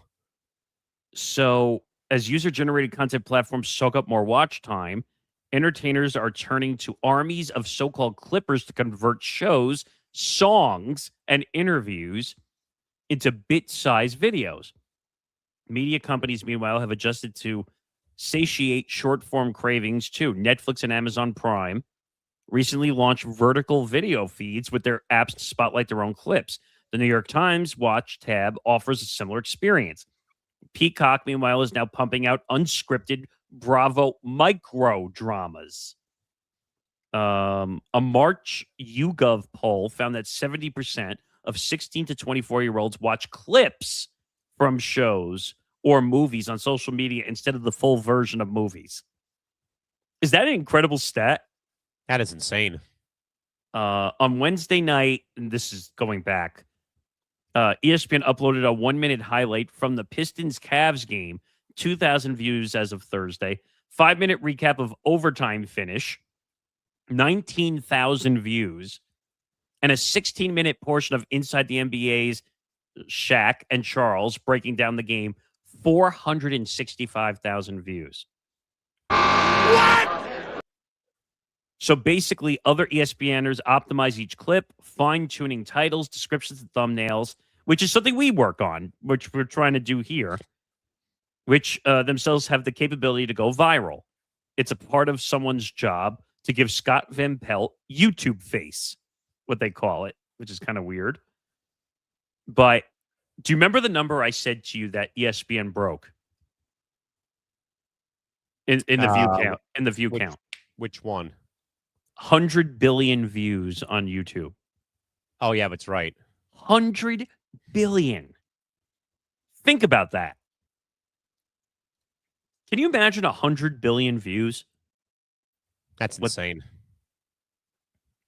ESPN has prioritized expanding its younger audience on YouTube. 80% of its views are 13 to 44 years old. That includes us. Yeah. So it's interesting just how they have teams of clippers. And that's all they do. They pull clips from all the big shows. And that's their job. That's all they do. And that's how they make their views. Amazing. I mean, each episode of First Take with Stephen A. Smith often generates 8+ YouTube clips. 8. With Inside the NBA editors, they stay up until 2 a.m. What? It's because clips works. Why do you think I'm pushing the live shows? I told you last night, when we're done with Press Row, you should look at Cranium and see what you can find. Yeah. Because clips dominate people's feeds. So that's how you get more people to come back to the YouTube pages. even though the YouTube, and I find this incredibly stupid, by the way, that YouTube short views and time don't count towards the watch hours, which they should, because we would have been there already if that time had counted. We would have broken that in spades already if that time was allowed. I don't know why they don't count it. It's watch time for your content, but I don't know. What do you make of them having just a team of people that clip? I guess, but it makes sense though. If you ask me, it really does. To be honest, like I want somebody eventually for here where we have one or two people that clip and make stuff out of shows. That way we can move quicker and get shorts content up every single day and move as fast as we possibly can, because short content people view. So that's kind of the way you got to look at it. Last story. 17-second ratings bonanza. You know, I was looking forward to this one. Final broadcast data confirms an astonishing 17.2 million viewers tuned in to watch Ronda Rousey's historic 17-second demolition of Gina Carano. I'm sorry, I don't think we had time to blink by the time it was over. There's something else behind that. Still mad over that fight ending in 17 seconds? Yes, I damn well be. I mean, you can be. I was at a soccer match instead where I know the game was going to go 90 minutes and not end in 17 seconds. And it was funny. I heard Tom say on Fight IQ, because he was saying that people are like, oh, it's fixed, blah, blah, blah, blah, blah. Now, I was a little angry in the moment and said it was fixed. But come on, 17 seconds. And by the way, did you see how the fight ended? An armbar. What have they been talking about for the last 3 or 4 months? Was she going to end the fight in an armbar? Come on, man. Use logic, common sense. Gina, did you get paid? I got paid. You got paid. Okay, cool. Let's go out there, end the fight in 17 seconds, and be on our merry way. She made a little over $1 million. She made a little over $2 million. And that's partially another reason why I won't get into MMA, because I'm going to pay all this money to go to an event or watch it for free or watch it in general. And then every fight ends in the first round. There were 3 first-round knockouts. First 3 fights of the main card. And that, to me, doesn't move the needle for me, sadly, when it comes to that, because I'm expecting, I'd like to be there for a long time and not have everything end, not have it end so suddenly. What I will say is, though, I know it's out of the control, it's out of like fighters' control, though, but still. What I will say, though, of those 3 fights, that Bingo. It was. Well, yeah, that fight was probably the best fight. But of the main card, I don't know fully. I know a little bit about the prelim card. Zan told me that there was some prelim fights that were way better than main card. But what I will say is some knockouts can be good fights. It depends how they go and how long they take. So it's all a matter of perception over reality. But 17 seconds, armbar. Gina didn't even get a punch off. Yawn. Come on, man. You can't tell me that was a good fight. And Zan was trying to convince me. We talked about it on this episode 318 of ETB Sports, which drops in less than an hour from now. He says that you really can't be that surprised. No, it's not that I'm surprised that Ronda won, even though I did put a bet on Gina to win the fight because I thought Ronda was going to embarrass herself again. But or self-destruct. But it just looks bad. Like you did all this promotion for months. So, pioneers of the sport, which they are, no doubt. But, and what pissed me off with Netflix and MVP also, they did like this video of Ronda where like she's cleaning up dirt and like shit on the farm from the animals. And I'm like, come on, man. Don't try to make her look like a queen or a goddess. Like, don't make this like a WWE highlight package like you're building it for. And again, that goes to my point though about why like I'm very standoffish when it comes to MMA because to me I don't feel like I'm getting the bang for my buck when everything ends in the first 30 seconds. And I wish, and this annoyed me, MVP tried to make her look like she was a nice person. Rhonda's not Give me a a nice break. person. Rhonda, and I'm trying to be careful with my words because I don't want to get in trouble, but like, she's a little bitchy. Yes. And I don't like saying that because that could be totally misinterpreted when you say that about women. But like, she is bitchy. Like, she is not a nice person. Hey, look at how she left WWE and how people crapped on her when she left behind pro wrestling. Well, and she made excuses for why she lost her fight to, which one was it? Was it Holly? Well, she lost 2 fights. One was to Holly Holm. And then Amanda Nunes. And I think she made excuses for the Holly Holm fight, if I'm not mistaken. And I think she made excuses when she lost to Nunes, too, I want to say. As Christy would know, Becky Lynch had nothing nice to say about Ronda. I mean, no one has anything nice to say about Ronda. Ronda's not a nice person. Ronda has like a little bit of stink face, a little bit, like when she's angry at people. I only remember Gina Carano being one of the best Muay Thai fighters of all time. She became a coach for a short-lived reality series on Oxygen at one point, and then she was in The Mandalorian, and then she got let go because of her remarks about COVID-19. Well, and she admitted after a long, well, let me take that back. During the press conference, when they were doing the final preparations for the fight, she's like, I will never stand down from my comments and blah, blah, blah, blah. She got punished. She basically lost her acting career over it. So she paid the price for making her comments. But the fight did not deliver. It didn't deliver. And I know what Zan said, like, it's not a shocker. But you'll hear when the episode comes out, I asked Zan, I'm like, should they have done this fight in the first place? And he said, probably not. They said it was more for the names. And it had to do, apparently, according to Rhonda, Gina was the only one that was going to get her to come out of retirement to do the fight. I'm sorry. Are you sure it had nothing to do with this? Of course it is. And it's funny. People are saying, because Badarian, who's the CEO, and Jake Paul, they were asked, like, could they get Rhonda to come back? And no, she keeps saying, "Oh, I want to have babies, so I'm done." So I said, "Here's the deal: you paid her $2 million. The only way to get her back, you're going to have to double that or triple that.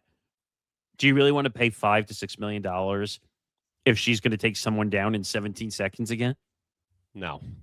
Now, I think her versus Holly Holm would be a good fight. I do.